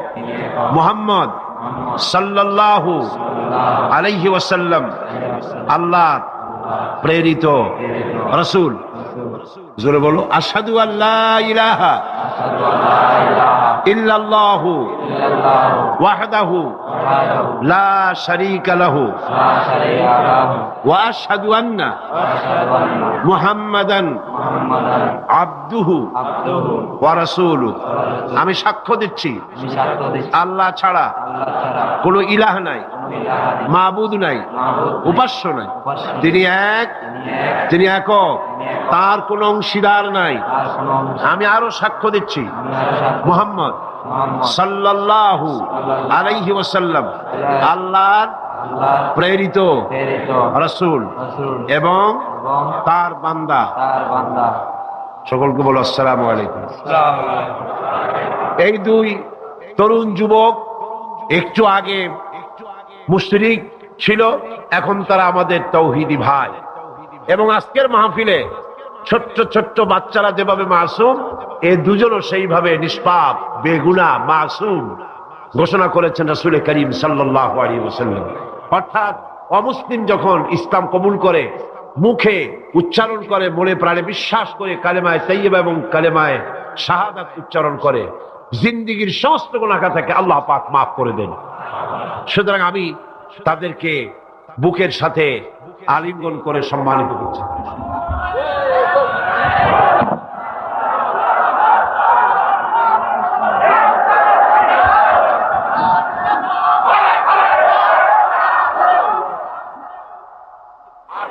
اللهم آمين. ربنا ظلمنا أنفسنا وإن لم تغفر لنا وترحمنا لنكونن من الخاسرين. ربنا لا تزغ قلوبنا بعد إذ هديتنا وهب لنا من لدنك رحمة إنك أنت الوهاب. أي الله تعالى বিশাল এই জনসমুদ্র নিয়ে তোমার দরবারে কোরআনে কারীমের আলোচনা করে হাত তুলেছি। মেহেরবানি করে সওয়াবটুকু জনাবে মুহাম্মদ রাসূলুল্লাহ সাল্লাল্লাহু আলাইহি ওয়াসাল্লামের রূহ মুবারকে পৌঁছে দাও। तमाम পৃথিবীর মাটির নিচে যত মুমিন মুমিনাত শুয়ে আছেন তাদের আরওয়ার পরে সওয়াব পৌঁছে দাও। আয় আল্লাহ তাআলা, আমাদের মধ্য থেকে যাদের মা বাপ দুনিয়া থেকে জন্মের মতো বিদায় হয়ে গেছে, কবরগুলিকে জান্নাতের টুকরা বানায়া দাও। রব্বির হামহুমা কামা রব্বায়ানি সগীরা। সবাই পড়েন রব্বির হামহুমা কামা রব্বায়ানি সগীরা। হে আল্লাহ তাআলা, বিশাল এই মাহফিলে কোরআন শোনার জন্য কোরআনের পাগল মুসলমানেরা, অমুসলিমরা দূরদরাজ থেকে, বিভিন্ন জেলা থেকে, আশেপাশের দেশ থেকে কোরআন শোনার জন্য আসে। আল্লাহ তুমি দয়া করে কোরআনের হেদায়েত আমাদের নসিব করে দাও। আমাদের এই দেশটি কোরআনের শাসন দিয়ে পরিচালিত হয়েছে, এই দৃশ্য আমাদের চোখে দেখার তৌফিক দান করে দিও। হে আল্লাহ তাআলা, এই বিশাল মাহফিল পরিচালনা করতে গিয়ে ইসলামী সমাজ কল্যাণ পরিষদ প্রতি বছর হিমশিম খেয়ে যায়। সামান্য একটা মেয়ের বিয়েতে কত টাকা লাগে, লক্ষ লক্ষ টাকা সেখানে খরচ হয়ে যায় ছেলে মেয়ের বিয়েতে। আর এত বড় বিশাল প্যান্ডেল, এত লাইট, এত মাইক, এত প্রচার, এত মাইকিং, এত হ্যান্ডবিল, এত পোস্টার, এত মেহমান।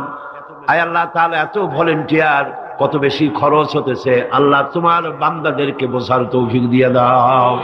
তোমার দিনদার, ইমানদার, মালদার সমস্ত মানুষদেরকে এই বিশাল মাহফিলে আর্থিক দিক থেকে সহযোগিতা করার তৌফিক দান করে দাও রব্বুল আলামিন। 5 দিন মাহফিলের 2 দিন চলে গেল, আর 3 দিন আমাদের সামনে তোমার কুদরতের আপন কুদরতি নিজাম দিয়া বাকি 3 দিন আল্লাহ তুমি চালাইয়া দিও। এই মাহফিল যেন ঋণগ্রস্ত হয় না, আল্লাহ ঋণ পরিশোধের তৌফিক দান করে দিও রব্বুল আলামিন। সকলকে হেদায়েত নসিব করে দিও। হে আল্লাহ তাআলা, আমাদের জীবনের রোগ ব্যাধি মাফ করে দিও, আমাদের আশা আকাঙ্ক্ষা জীবনের নেক বাসনা পুরা করে দিও। মা বোনেরা কষ্ট করে আসেন, হে আল্লাহ মা বোনদের উপরে তোমার খাস রহমত নাযিল করো। আগামী বৃহস্পতিবার মা বোনদের জন্য আলাদা ভাবে সকাল বেলায় যে আয়োজন করা হবে, হে আল্লাহ সেখানে চিরগংবাসী সমস্ত মহিলাদেরকে আসার তৌফিক দান করে দিও। তাদের জন্য আলাদা ভাবে কোরআনের কথা, হাদিসের কথা তাদের শোনাবার তৌফিক দান করে দিও রব্বুল আলামিন। এই মাহফিল কিয়ামত পর্যন্ত আল্লাহ তুমি কবুল করো। এই মাঠ যারা দিলেন, আয় আল্লাহ, প্যারেড ময়দান, রজব আলী ময়দান যারা ছেড়ে দিল, আল্লাহ তুমি তাদেরকে জান্নাতের ময়দান ছেড়ে দিও রব্বুল আলামিন। কোরআনের কথা আজকে বললাম, কোরআনের শিক্ষার কথা বললাম। আমার জাতিকে, এই দেশের সরকারকে এই কথাটা বোঝার তৌফিক দান করে দাও। ধর্ম নিরপেক্ষ মতবাদ একটি কুফরি মতবাদ, মুসলমানদের জন্য গ্রহণযোগ্য মতবাদ এটা না। এই জিনিসটা তাদের বোঝার তৌফিক দাও। ধর্ম নিরপেক্ষ শিক্ষা ব্যবস্থাকে দূরে ছুঁড়ে মেরে কোরআন সুন্নাহ অনুযায়ী ইসলামী শিক্ষা চালু করার তৌফিক এদের দিয়ে দাও। আয় আল্লাহ, যে সমস্ত মেহমানদেরকে এখানে দাওয়াত দেওয়া হয়েছে, সমস্ত মেহমান সহি সালামতে তাদের যাতায়াতের ব্যবস্থা করে দিও এবং তাদেরকে সুন্দর করে উপস্থাপনা করার, বলার তৌফিক দান করে দিও রব্বুল আলামিন। তুমি আমাদের দিলের সমস্ত নেক কামনা পুরা করো এবং আমাদেরকে তোমার খাঁটি গোলামদের মধ্যে শামিল করো রব্বুল আলামিন। কিয়ামতের দিন তুমি মেহেরবানি করে আমাদেরকে তোমার গোলাম হিসাবে কবুল করে নিও। রব্বানা তাকাব্বাল মিন্না ইন্নাকা আনতাস সামিউল আলিম وتب علينا إنك أنت التواب الرحيم سبحان ربك رب العزة عما يصفون وسلام على المرسلين الحمد لله رب العالمين واجعل آخر كلمة عند الموت لا إله إلا الله محمد رسول الله السلام عليكم ورحمة الله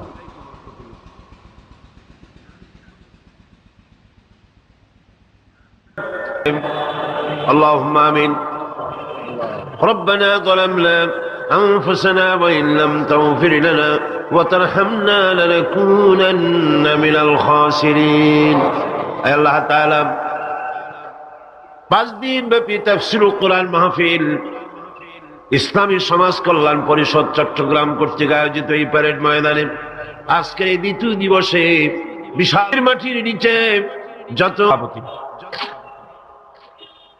আল্লামা হযরত মাওলানা শামসুদ্দিন সাহেব মদ্দুজুল আলী আজকের এই মঞ্চের রৌনক বক্স মেহমান, আন্তর্জাতিক খ্যাতি সম্পন্ন মুফাসসির কোরআন শাইখুল হাদিস আল্লামা হযরত মাওলানা আবুল কাসিম মুহাম্মদ সিফাতুল্লাহ দামাত বারকাতুহুল আলিয়া, হাজারাত উলামায়ে কেরাম, সম্মানিত সুধী মণ্ডলী, সুপ্রিয় সাংবাদিক বৃন্দ, সম্মানিত উপস্থিতি, পর্দার আড়ালের মা এবং বোনেরা, আসসালামু আলাইকুম ওয়া রাহমাতুল্লাহি ওয়া বারাকাতুহু।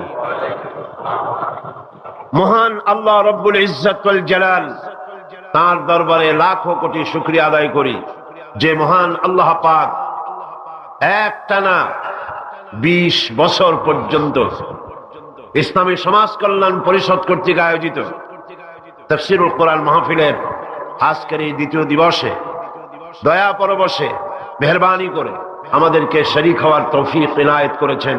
তার দরবারে হৃদয়ের সবটুকু আবেগ উজাড় করে আমরা শুকরিয়া জ্ঞাপন করছি। আমরা পড়ছি আলহামদুলিল্লাহ, জোরে সোরে মোহব্বতের সাথে একযোগে সবাই পড়েন আলহামদুলিল্লাহ। আজকের মাহফিলে যে সমস্ত মুসলিম ভাইরা এসেছেন, আমি তাদেরকেও মাহফিলের পক্ষ থেকে স্বাগতম জানাই, ওয়েলকাম করি, তাদেরকে সুস্বাগতম বলছি, তাদেরকে মোবারকবাদ জানাচ্ছি, শুভেচ্ছা জানাচ্ছি। কারণ মহাগ্রন্থ আল কোরআন শুধুমাত্র মুসলমানদের জন্য অবতীর্ণ হয় নাই, সমগ্র মানব জাতির কল্যাণের জন্য দিক নির্দেশনা এবং বিশ্ব মানবতার মুক্তির জন্যই পবিত্র কোরআন আল্লাহ রাব্বুল আলামিন এই পৃথিবীর বুকে অবতীর্ণ করেছেন। মহাগ্রন্থ আল কোরআন একমাত্র সেই বিশ্বগ্রন্থ, সেই মহাপবিত্র গ্রন্থ যার মধ্যে জাতি, ধর্ম, বর্ণ, দল, মত, নারী, পুরুষ নির্বিশেষে গোটা বিশ্বের মানুষের জন্য যা কিছু সুন্দর, যা কিছু সত্য, যা কিছু নান্দনিক, যা কিছু কল্যাণ, সবকিছু খুলে খুলে বলা হয়েছে। কোরআন গতকাল আমি বলেছি মহাবিশ্বের মহাবিস্ময়, এমন এক কিতাব গোটা পৃথিবীর কারো কাছে নাই। এমন একখানা মহাবিস্ময় বিশ্বের জন্য, যার ভেতরে সমস্ত কথা আল্লাহ পাক বলে দিয়েছেন তিবিয়ানান লিকুল্লি শাই, সবকিছুকে খুলে খুলে আল্লাহ পাক বয়ান করেছেন। আলহামদুলিল্লাহ। এর ভেতরে রয়েছে বিজ্ঞান, দর্শন, ইতিহাস, খতত্ব, ভূতত্ত্ব, নৃতত্ত্ব, রয়েছে বোটানি, জুলজি, রয়েছে অ্যানাটমি, সার্জারি, বোটানিক্যাল ব্যাপার স্যাপার, political science, philosophy, medical science, কি নাই? স্বরাষ্ট্রনীতি, পররাষ্ট্রনীতি, যুদ্ধ, সন্ধি, চুক্তি, উত্তরাধিকার আইন, মিরাসি আইন যাকে বলা হয়, ফৌজদারি দণ্ডবিধি, জীবন, সমাজ, রাষ্ট্র, ইহকালের শান্তি, পরকালের মুক্তি, যা কিছু প্রয়োজন সব কিছুকেই আল্লাহ পাক এই কোরআনে কারীমের মধ্যে মানুষের জন্য হাদিয়া হিসেবে, সর্বশেষ সর্বশ্রেষ্ঠ নিয়ামত হিসেবে বিশ্ববাসীর জন্য দান করেছেন। সুবহানাল্লাহ। আজ সৌভাগ্যবান জাতি পৃথিবীর এই মুসলমান, পৃথিবীর মানুষ, পৃথিবীর শ্রেষ্ঠ সৌভাগ্যবান জাতি মুসলমান, যেহেতু কোরআন তাদের কাছে আছে। আমি কথা মনে প্রাণে বিশ্বাস করি, হয়তো আপনারা আমার সাথে একমত হবেন। আমাদের দেশের কলেজ বিশ্ববিদ্যালয়গুলিতে মাদ্রাসা শিক্ষার মতো কোরআন হাদিসকে যদি বাধ্যতামূলক করে 30 পারা কোরআন শরীফের তাফসীর পড়ানো হতো, যদি 6খানা বিশুদ্ধ হাদিসে প্রতিটি হাদিস অর্থ এবং ব্যাখ্যা সহকারে পড়ানো হতো, তাহলে শিক্ষাঙ্গনগুলি থেকে ডাকাত, দর্শনকারী, চোর, মাস্তান, চাঁদাবাজ বেরোতো না। শিক্ষাঙ্গনগুলি থেকে বেরোতো কি? শিক্ষাঙ্গনগুলি, কলেজ বিশ্ববিদ্যালয়গুলি আমাদেরকে উপহার দিত খান জাহান আলী, উপহার দিত শাহ আমানত, শাহ মখদুম, উপহার দিত শহীদ তিতুমির, সালাউদ্দিন আইয়ুবী, জামালউদ্দিন আফগানির মতো দেশ প্রেমিক নেতা, বিশ্বজোড়া নেতা, উপহার দিয়ে দেশকে তারা ধন্য করে দিত। ওনারা বলছেন মাদ্রাসা শিক্ষার প্রয়োজন নাই, ধর্ম শিক্ষার প্রয়োজন নাই। এ ব্যাপারে কিছু সংখ্যক শিক্ষক নামের কুলাঙ্গার, তারা রিপোর্ট, চিঠিপত্র, সেমিনার করে করে শিক্ষা মন্ত্রণালয় এবং প্রধানমন্ত্রীর কাছে রিপোর্ট পাঠাচ্ছেন। মুসলমান নামের কলঙ্ক, শিক্ষক নামের কুলাঙ্গার, ঠিক কিনা কর? আজ পর্যন্ত এই পৃথিবীতে সত্য, সত্যবাদিতা, সততা, ন্যায়নিষ্ঠা, চরিত্র, ভদ্রতা, ভালোবাসা, পরোপকার, ভালো ভালো গুণাবলী পৃথিবীতে যতটুকুন অবশিষ্ট আছে, অবশ্যই মাদ্রাসা শিক্ষার কারণেই আছে, অবশ্যই তা কোরআন এবং হাদিসের শিক্ষার কারণেই আছে। সুতরাং আজ দেশ থেকে অন্যায়, অসত্য এবং সন্ত্রাস, ধর্ষণ, চাঁদাবাজি, মাস্তানি, সুদ, ঘুষ যদি বন্ধ করতে হয়, ইসলামী শিক্ষা বাধ্যতামূলক করতে হবে, এর কোনো বিকল্প নাই।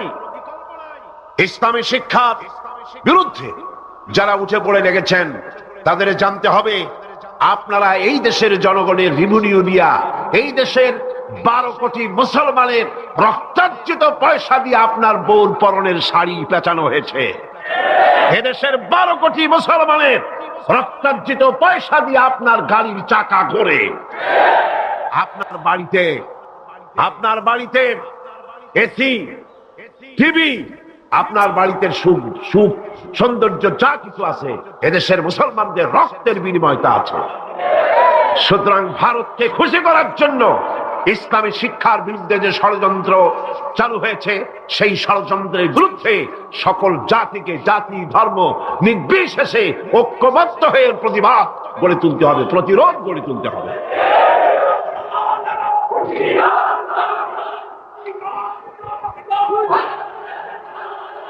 আমি বলতে চাই, ধর্মীয় শিক্ষা বাধ্যতামূলক করার অর্থ এটা নয় যে হিন্দুদেরকে ধরে ধরে ইসলাম শেখানো হবে। এর অর্থ কি তাই? খ্রিস্টানদেরকে ইসলাম শেখানো হবে, অর্থ কি তাই না? ধর্মীয় শিক্ষা বাধ্যতামূলক করার অর্থ হলো হিন্দু তার হিন্দু ধর্ম শিখতে বাধ্য, কম্পালসারি। খ্রিস্টান তার ধর্ম শিখবে, বৌদ্ধরা তার ধর্ম শিখবে, আর মুসলমানেরা ইসলাম শিখবে। কলেজ, বিশ্ববিদ্যালয়, প্রাইমারি থেকে শুরু করে মাস্টার ডিগ্রি পর্যন্ত কোরআন এবং হাদিস শিখবে সেইভাবে যেভাবে মাদ্রাসায় শেখানো হয়। তাহলেই চুরি কমবে, ডাকাতি কমবে, জিনা কমবে, বদমাশি কমবে। কথা ঠিক কিনা কম? একটি প্রমাণ দিয়ে মূল আলোচনায় ফিরে যাব। বাংলাদেশে 460টি থানা আছে, এখন থানা আরো কিছু বেড়েছে। এই থানাগুলিতে ব্ল্যাক লিস্ট আছে, যেখানে ওই থানার অধীনে যত চোর আছে, ডাকাত আছে, হাইজাকার আছে, সকলের নাম তালিকাভুক্ত আছে থানায়। আছে না? আছে কিনা? আপনার এই চট্টগ্রাম পাহাড়তলী থানা, কোতোয়ালি থানা, চন্দনাইশ থানা, আরো কি কি থানা আছে না? হ্যাঁ, ডবল এক্স, ডবল মুরিং থানা আছে। এই সময় সাতকানিয়া থানা আছে। এই সমস্ত থানায় আপনি চেক করেন, ওসি সাহেবকে বলেন আপনার এই থানায় বিগত 26 বছরের ব্ল্যাক লিস্টটা দেখান। যেই লিস্টিতে আপনার থানার চোর, ডাকাত, জেনাকার, বদমাশ, ছিনতাইকারী, মাস্তান, চাঁদাবাজ, ধর্ষণকারী যাদের লিস্ট আছে, ওই লিস্ট আমাকে একটু দেন। দেখুন 26 বছরের এই লিস্টের ভিতরে মৌলানা সাহেবের নাম আছে কয়টা? হাফেজে কোরআনের নাম আছে কয়টা? মাদ্রাসা শিক্ষকের নাম আছে কয়টা? চোর, ডাকাত, লুটেরার নাম আছে কয়টা? অর্থ কি দাঁড়ালো? অর্থ দাঁড়ালো এই মাদ্রাসা শিক্ষা জাতিকে উপহার দেয় সৎ এবং চরিত্রবান নাগরিক। কলেজ, বিশ্ববিদ্যালয়কে আমি খারাপ বলি না, পাত্র তো নিশ্চয়ই ভালো, এ মাইক তো অবশ্যই ভালো, তাফসীর হবে ভালো, বক্তব্য হবে ভালো, জাতি গঠনের কথা হবে ভালো, কিন্তু অশ্লীল গান যখন এটা দিয়ে প্রচার হবে তখন মাইক খারাপ না যে গায় সে খারাপ? তাহলে কলেজ, বিশ্ববিদ্যালয় নিশ্চয়ই খারাপ নয়। কলেজ, বিশ্ববিদ্যালয় পবিত্র শিক্ষাঙ্গন। অপবিত্র, দুষ্ট হচ্ছে সেই সরকার যে সরকার কলেজ, বিশ্ববিদ্যালয় থেকে ভালো চরিত্রবান ছাত্র তৈরির জন্য শিক্ষানীতি ইসলামী করে না। আল্লাহ রাব্বুল আলামিন এই জাতিকে সুমতি দান করুন বলি আমিন। কোরআন কি শিখায়? আসুন কোরআনের কাছে যাই। কোরআনের শিক্ষানীতি আমরা আসছি, সেদিকে সরকারকে বুঝাতে চাই। নিশ্চয়ই সরকারের কেরামন কাতিবিনরা এখানে ঘোরাফেরা করতেছেন, আছে না? ভালো করে লিখেন, উল্টা পাল্টা করে লিখবেন না, যেহেতু কলম বুমেরাং হতে সময় লাগে না, সময় লাগে না। যেটা বলি সেটাই লিখেন, সরকারকে জানিয়ে দেন দেশের জনগণ কুদরতে খোদা শিক্ষা কমিশন রিপোর্টকে ধিক্কার দেয়, থুথু নিক্ষেপ করে। এদেশের 12 কোটি জনগণ তারা চায় এই কোরআনের শিক্ষা। কিসের শিক্ষা? কোরআনের শিক্ষা।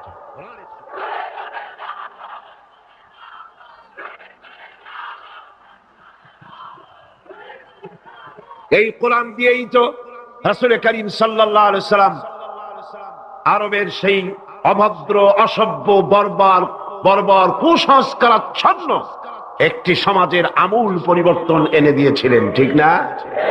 এটা সেই কোরআন। গত 20 বছর ধরে এই মঞ্চে যত কথা আল্লাহ বলেছেন সাক্ষী দেন। আমি কোনদিন বলেছি এটা আমার বাবার কথা বলেছি? আমরা বাবার কথা বলতে আসি না, বাবার দালালি করতে আসি না। আমরা দালালি করি ঠিকই, আমরা অবশ্যই দালালি করি।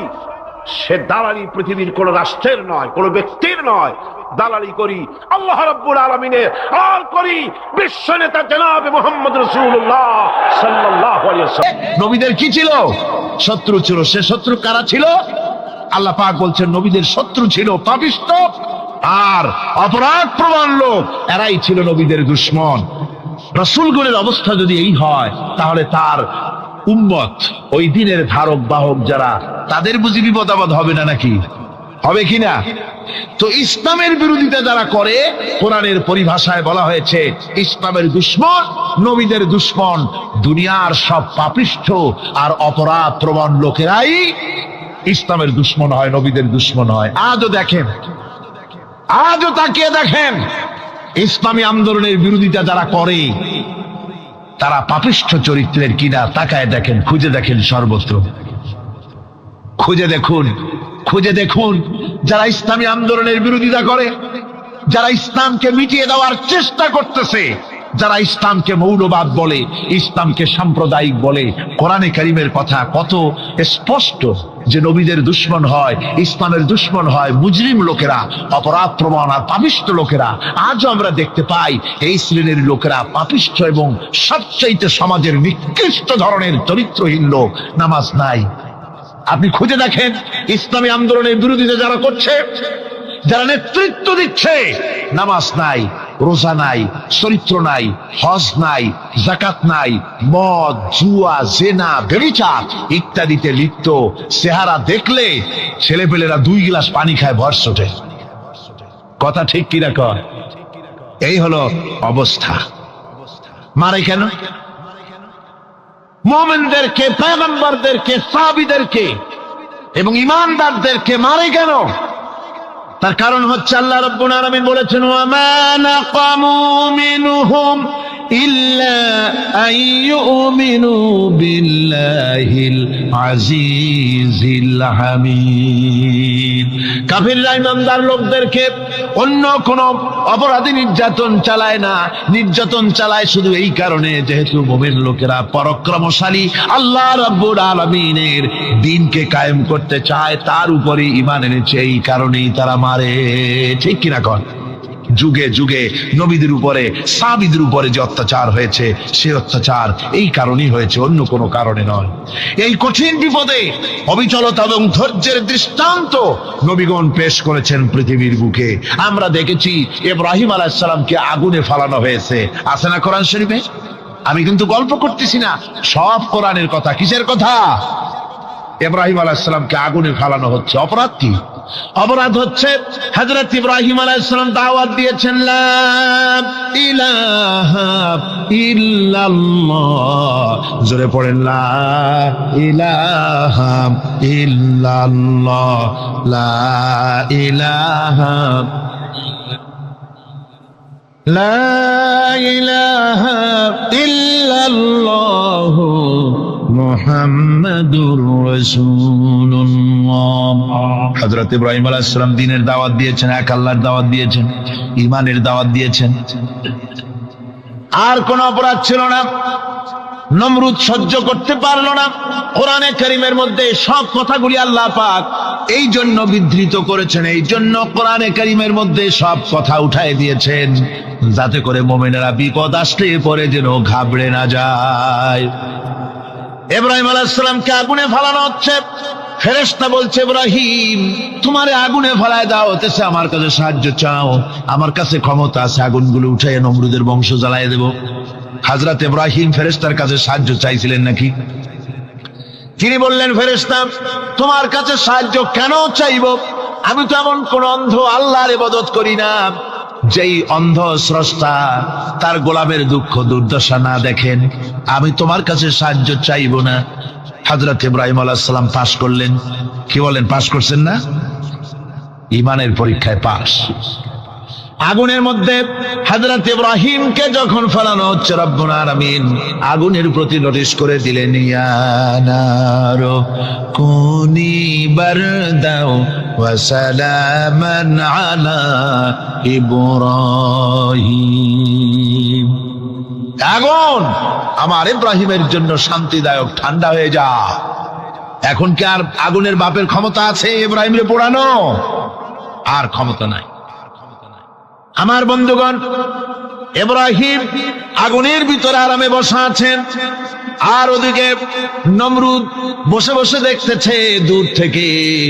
ইব্রাহিম তো জ্বলে না, গায়ের মধ্যে আগুন জ্বলে গেল। ডাক দিয়া কয়, আগুন তোর হলো কি? কেন জ্বালাইতে পারিস না আমার দুশ্মন রে? হলোটা কি তোর? তোর কি জ্বালানো শক্তি বন্ধ হয়ে গেল নাকি?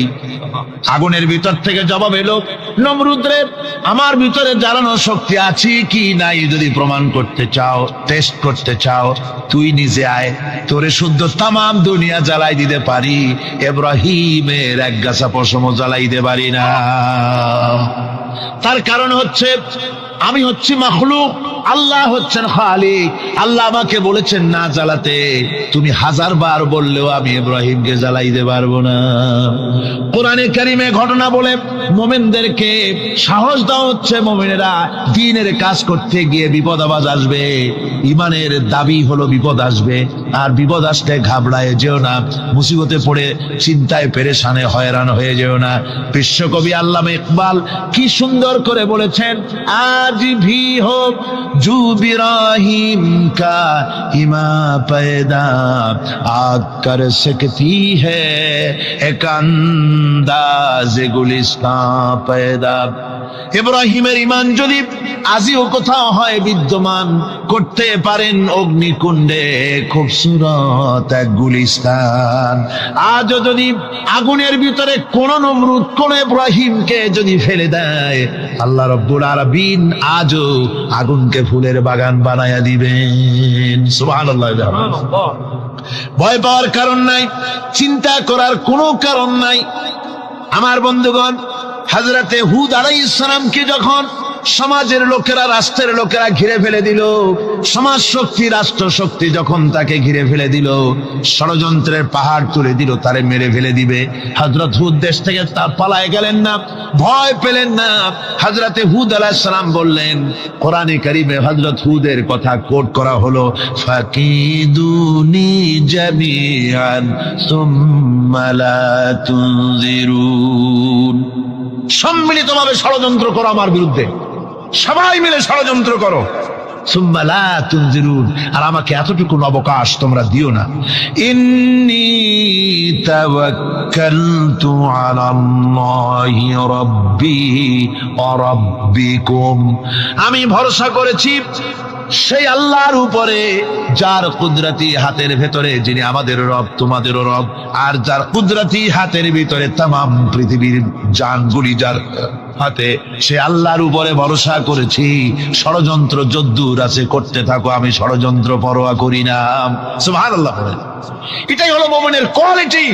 শুধু ঈমান, লা ইলাহা ইল্লাল্লাহু মুহাম্মাদুর রাসূলুল্লাহ, গরুর গোশত খাই, আর রবিউল মাস আসতে পরে ইয়া নবী সালাম আলাইকা, ইয়া রাসূল সালাম আলাইকা, তারপরে গরম গরম জিলাপি আর রসগোল্লা খাইলাম খুব বেশি করিয়া, এর নাম মুমিন নয়। মুমিন হচ্ছে তার চলায় ফেরায়, ওঠায় বসায় সাহসিকতার তার এক আন্দাজ তৈরি হবে সে। আমার ভাইয়েরা, বিপদে অবিচলতা আমাদেরকে পয়গম্বরেরা শিক্ষা দান করেছেন। আমরা দেখতে পেয়েছি বিশ্বনবী জনাবে মুহাম্মদুর রাসূলুল্লাহ সাল্লাল্লাহু আলাইহি ওয়াসাল্লাম হিজরতের রাত, কাফেররা চতুর্দিকে দাঁড়ানো, হযরত জিবরাইল এসে বলেন, ইয়া রাসূলুল্লাহ, হে কাফেররা চতুর্দিকে ঘিরে দাঁড়িয়েছে, গভীর রাত, এখন হাতে তাদের তরবারি, সকাল হলে পরেই তারা আপনাকে মেরে ফেলে দিবে, তাড়াতাড়ি ওঠেন, মদিনার দিকে চলে যান। আল্লাহ নবী ঘুমের থেকে জেগে হযরত আলীকে ডেকে বলেন, আলী, আল্লাহ অর্ডার করেছেন আমি মদিনায় চললাম, আমার বিছানার পরে আমার চাদর গায়ে দিয়ে শুয়ে থাকো। হযরত আলী বলেন, আল্লাহর হাবিব, আপনার চাদর গায়ে দিয়ে ঘুমিয়ে থাকবো, সকালবেলায় কাফির বেঈমানেরা আপনার বিছানার পরে আপনার চাদর গায়ে দেওয়া অবস্থায় আমি আলীকে তারা মুহাম্মদ মনে করবে, আর আমি আলীকে নবী মনে করে তারা তাদের তরবারি দিয়া কেটে কেটে টুকরা টুকরা করে আমারে বিদায় করে দেবে দুনিয়া থেকে। এতটুকুনো পরোয়া করি না, বরং আমার দিলের মধ্যে এটাই তৃপ্তি থাকবে যে আমি আলীর জীবনের বিনিময় আল্লাহর হাবিব দুনিয়ায় বেঁচে আছেন। করতে পারবে না। যদি কোনো মন্ত্রণালয় দুর্নীতি মুক্ত ভাবে চালাতে চায়, কোরআন আর ইসলাম বাদ দিয়ে চালাতে পারবে না। যদি কেউ চেয়ারম্যান তার ইউনিয়ন চালাতে চায়, কোরআন বাদ দিয়ে সে ইউনিয়নটাকে সমৃদ্ধশালী ইউনিয়ন বানাতে পারবে না। যদি কোনো ব্যক্তি রাষ্ট্র পরিচালনা করে, তাহলে কোরআন আর ইসলাম বাদ দিয়ে যদি সে রাষ্ট্র পরিচালনা করে, ওই রাষ্ট্র থেকে কোনোদিন মাদক দূর হবে না, কোনোদিন ছিনতাই দূর হবে না, কোনোদিন খুন গুম হবে না, কোনোদিন গুম দূর হবে না। একমাত্র সকল সমস্যার সমাধান আছে পবিত্র আল কোরআন আল কারিমে। জোরে বলেন ঠিক না বেঠে? যারা কোরআন বাদ দিয়ে অন্য কোন বিধান দিয়ে মানুষের শান্তি নিশ্চিত করতে চায়, আল্লাহি আল্লাহর কসম, আল্লাহি আল্লাহর কসম, কোরআন বাদ দিয়ে মানুষ সব সময় সমস্যাই দেখবে, দুচোখে সমাধান দেখবে না। জোরে বলেন ঠিক না বেঠে? সেই কোরআন থেকে কথা শুনতে চান কারা কারা? দুই হাত জাগিয়ে আমার রবকে দেখিয়ে দেন।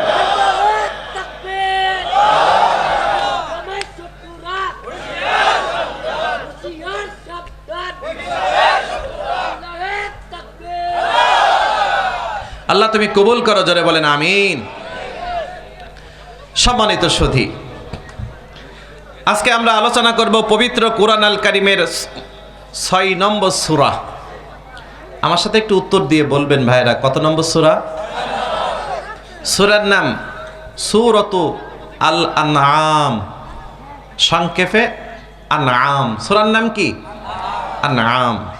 কয় নম্বর সূরা? আয়াত নাম্বার হলো 44। আয়াত নাম্বার কত? 44। আয়াতের সরল অনুবাদটা আপনাকে শুনিয়ে দেই। আল্লাহ সুবহানাহু ওয়া তাআলা বলেন, আমি যখন তাদেরকে উপদেশ দিলাম। আল্লাহ উপদেশ দিয়েছেন কাদের? সবার, সকল মানুষদের। আল্লাহ বলেন, আমি যখন তাদের উপদেশ দিলাম, উপদেশ দেওয়ার পরে তারা আমার উপদেশটাকে গ্রহণ না করে আমার সাথে বেঈমানি করলো। তারা আমার উপদেশটাকে যখন প্রত্যাখ্যান করলো, আমি আল্লাহ তাদের জন্য আকাশের সব দরজাগুলো খুলে দিলাম, নিয়ামতের বাড়িধারা পড়তে লাগলো। এবং এই নিয়ামতটা পেয়ে তারা আনন্দ উল্লাসে ফেটে পড়ল। যখন তারা আনন্দ উল্লাসে ফেটে পড়ল, তখনই আমি ওই বেঈমানগুলোকে এমন ধরলাম যে আমি ধরার পরেই তারা নাখোশ হয়ে গেল, নারাজ হয়ে গেল, হতাশ হয়ে গেল। জোরে পড়েন সুবহানাল্লাহ। আয়াত থেকে এতটুকু বোঝা যায় যে রব্বুল আলামিনের আদেশকে যারা প্রত্যাখ্যান করবে, আল্লাহ তাদের নাজ নিয়ামত বেশি বেশি করে দিয়ে দেন। এবং অন্য যারা আছেন তাদেরকেও আবার সতর্ক করা হয়েছে, তোমরা ওই বেঈমানগুলোর নাজ নিয়ামত দেখে তোমরা আবার আফসোস করো না, কারণ ও নাজ নিয়ামতে যত পেয়েছে খুব তাড়াতাড়ি সে ধ্বংসের দ্বার প্রান্তে চলে যাবে। কথাটা কার? আরো জোরে বলেন কার? সবাই বলেন কার? সুতরাং কোন বেঈমান মানুষের অট্টালিকা দেখে কোনোদিন আফসোস করবেন না। কোন আল্লাহ বিদ্বেষীর বিশাল গাড়ি বাড়ি দেখে আফসোস করবেন না, কারণ এগুলো আল্লাহ ওকে দিয়েছে যে খুব তাড়াতাড়ি ওকে আল্লাহ ধ্বংস করে দেবে। فَلَمَّا نَسُوا مَا ذُكِّرُوا بِهِ فَتَحْنَا عَلَيْهِمْ أَبْوَابَ كُلِّ شَيْءٍ حتى إذا فرحوا بما أوتوا أخذناهم بغتة فإذا هم مبلسون।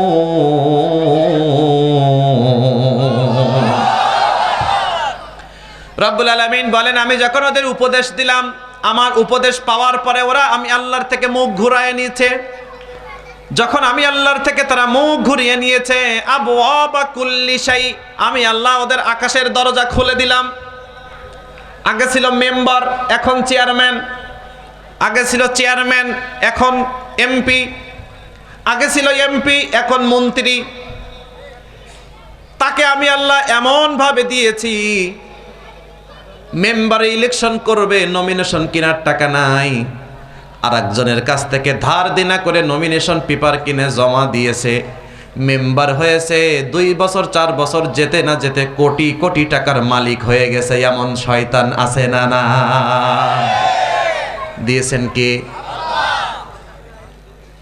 কেন? জোরে বলেন তো, কেন দিয়েছেন? ওকে তাড়াতাড়ি ধ্বংস করবে আল্লাহ। কি করবে? তাড়াতাড়ি ধ্বংস করবে। একেবারে 2 বছর 3 বছর 4 বছরের মধ্যে দেখবেন সম্পদের পাহাড় হয়ে গেছে। এই রাস্তার দিকে তাকালে তার বিল্ডিং, ওদিকে তাকালে তার বিল্ডিং, বাজারে গেলে তার মার্কেট। এমন হওয়া হয়েছে, আপনি জিজ্ঞাসা করতেছেন মেম্বার সাহেব কি অবস্থা? কয় আল্লাহ দিছে। আমার কথা কি রাগ করতেছেন আপনারা? কে দিছে? মেম্বার সাহেব খুব খুশি, যখন নমিনেশন কেনে তখন কি নিজের টাকায় নাকি হাওলাদি টাকায়? ভাই একটু দোয়া করে দিয়েন, আগামী বছর একটু হজে যাওয়ার নিয়ত করেছি।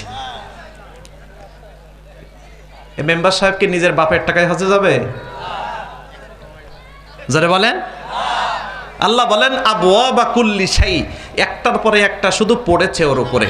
অর্থ, বৃত্ত, টাকা পয়সা, গাড়ি বাড়ি, ক্ষমতা, একের পরে এক, একের পরে এক, একের পরে এক। আর ইমানদারদেরকে আল্লাহ বলেছেন ওই বেঈমানদের সম্পদ দেখে তোমরা যেন আবার মন খারাপ করিও না, কয়দিন পরেই তোমরা তাদের অবস্থা দেখে খুশি হয়ে যাবে। আল্লাহু আকবার বলেন।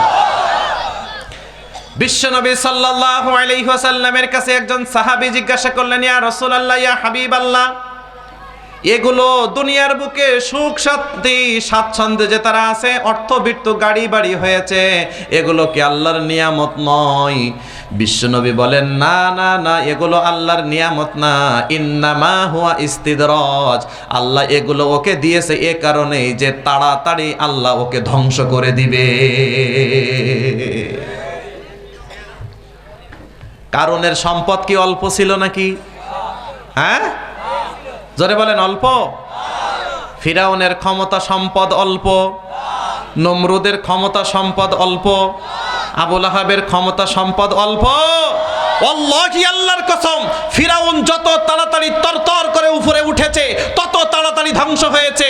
নমরুদ যত তাড়াতাড়ি তরতর করে উপরে উঠেছে তত তাড়াতাড়ি ধ্বংস হয়েছে।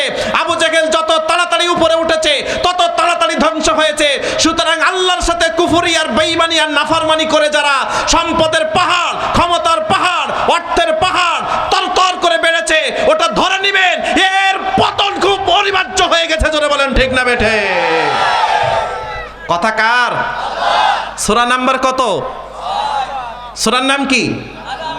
আয়াত নাম্বার কত? আল্লাহু আকবার। এই তো সূরাটা পাইছি, আজকে হবে। প্রত্যেকটা কথা খেয়াল করে শুনবেন, কারণ প্রত্যেকটা কথার মধ্যে শিক্ষা আছে না নাই? কোরআন ছাড়া আপনি বুঝতে পারবেন না। আল্লাহ সুবহানাহু ওয়া তাআলা এবার ওই সকল বেঈমানগুলো যাদেরকে আল্লাহ উপদেশ দিয়েছেন, উপদেশ লঙ্ঘন করেছে, দুনিয়াতে তো টাকা পয়সা সুখ শান্তি পেয়েছে, কিয়ামতের ময়দানে রব্বুল আলামিন ওই বেঈমানগুলোকে জাহান্নামের সামনে বেঁধে রাখবে। কোন জায়গায়? জাহান্নামের সামনে রেখে দিয়ে কি জামাই আদর হয় নাকি? হ্যাঁ, وَيَوْمَ يُعْرَضُ الَّذِينَ كَفَرُوا عَلَى النَّارِ أَذْهَبْتُمْ طَيِّبَاتِكُمْ فِي حَيَاتِكُمُ الدُّنْيَا وَاسْتَمْتَعْتُمْ بِهَا فَالْيَوْمَ تُجْزَوْنَ عَذَابَ الْهُونِ بِمَا كُنْتُمْ تَسْتَكْبِرُونَ فِي الْأَرْضِ بِغَيْرِ الْحَقِّ وَبِمَا كُنْتُمْ تَفْسُقُونَ। আল্লাহু আকবার। রব্বুল আলামিন বলেন, ওই বেঈমানগুলোকে আমি যখন জাহান্নামের সামনে পেশ করব, তাদেরকে বলা হবে তোমাদের জন্য আজকে কোনো সুখ শান্তি আর অবশিষ্ট নাই, কারণ ভালো সুখ শান্তি হাসি উল্লাস আনন্দ যা কিছু ছিল সব তোমরা দুনিয়ার মধ্যে ভোগ করে এসেছো। আজকে তোমাদের জন্য আছে শুধু যন্ত্রণাদায়ক শাস্তি আর শাস্তি, শাস্তি আর শাস্তি। এবার একটু আওয়াজ দিয়ে বলেন তো প্রিয় ভাইরা, বেঈমানদের সুখ শান্তি দেখে মুসলমান ইমানদার কি কখনো আফসোস করতে পারে? জোরে বলেন। সুখ শান্তি হয় 8 বছর, 10 বছর, 15 বছর, 20 বছর, তারপরেই তো সব শেষ, দুনিয়াও শেষ। জোরে বলেন ভাইরা, দুনিয়াও শেষ, আখিরাতও শেষ। ওয়াল্লাহি, আল্লাহর কসম, ওয়াল্লাহি আল্লাহর কসম, এমন বেঈমান আমরা স্বচক্ষে দেখেছি, মানুষের সম্পদ মেরে মেরে খেয়ে খেয়ে বিশাল আলিশান বিল্ডিং করেছে, কিন্তু সেই বিল্ডিং এ 2 মাসও ঘুমাতে পারেনি, তার আগে সব জ্বালিয়ে পুড়িয়ে ছাই হয়ে গেছে। জোরে বলেন ঠিক না বেটে? দুনিয়াও শেষ, আর আখিরাতে দাঁড়ায় আছে কোন জায়গায়? বেঁধে রেখেছে কোন জায়গায়? কে? আল্লাহ বলেন তোমার জন্য আজকের কোনো সুখ শান্তি নাই, ওই 2-5 দিন 10 দিন যা সুখ শান্তি ছিল দুনিয়ার বুকেই সেটা ভোগ করে এসেছো। আজকে হলো ফাযুকু ফাযুকু, আল্লাহু আকবার পড়েন। তোমার জন্য আজকে যেটা আছে সেটা হলো শুধু অপমানজনক শাস্তি আর শাস্তি, শাস্তি আর শাস্তি। এবার সবাই একটা আওয়াজ দিয়ে বলেন তো, রব্বুল আলামিনের সাথে নাফরমানি করে কেউ দুনিয়াতে টিকে থাকতে পারে? তার জন্য দুনিয়াও শেষ, আখিরাতও শেষ।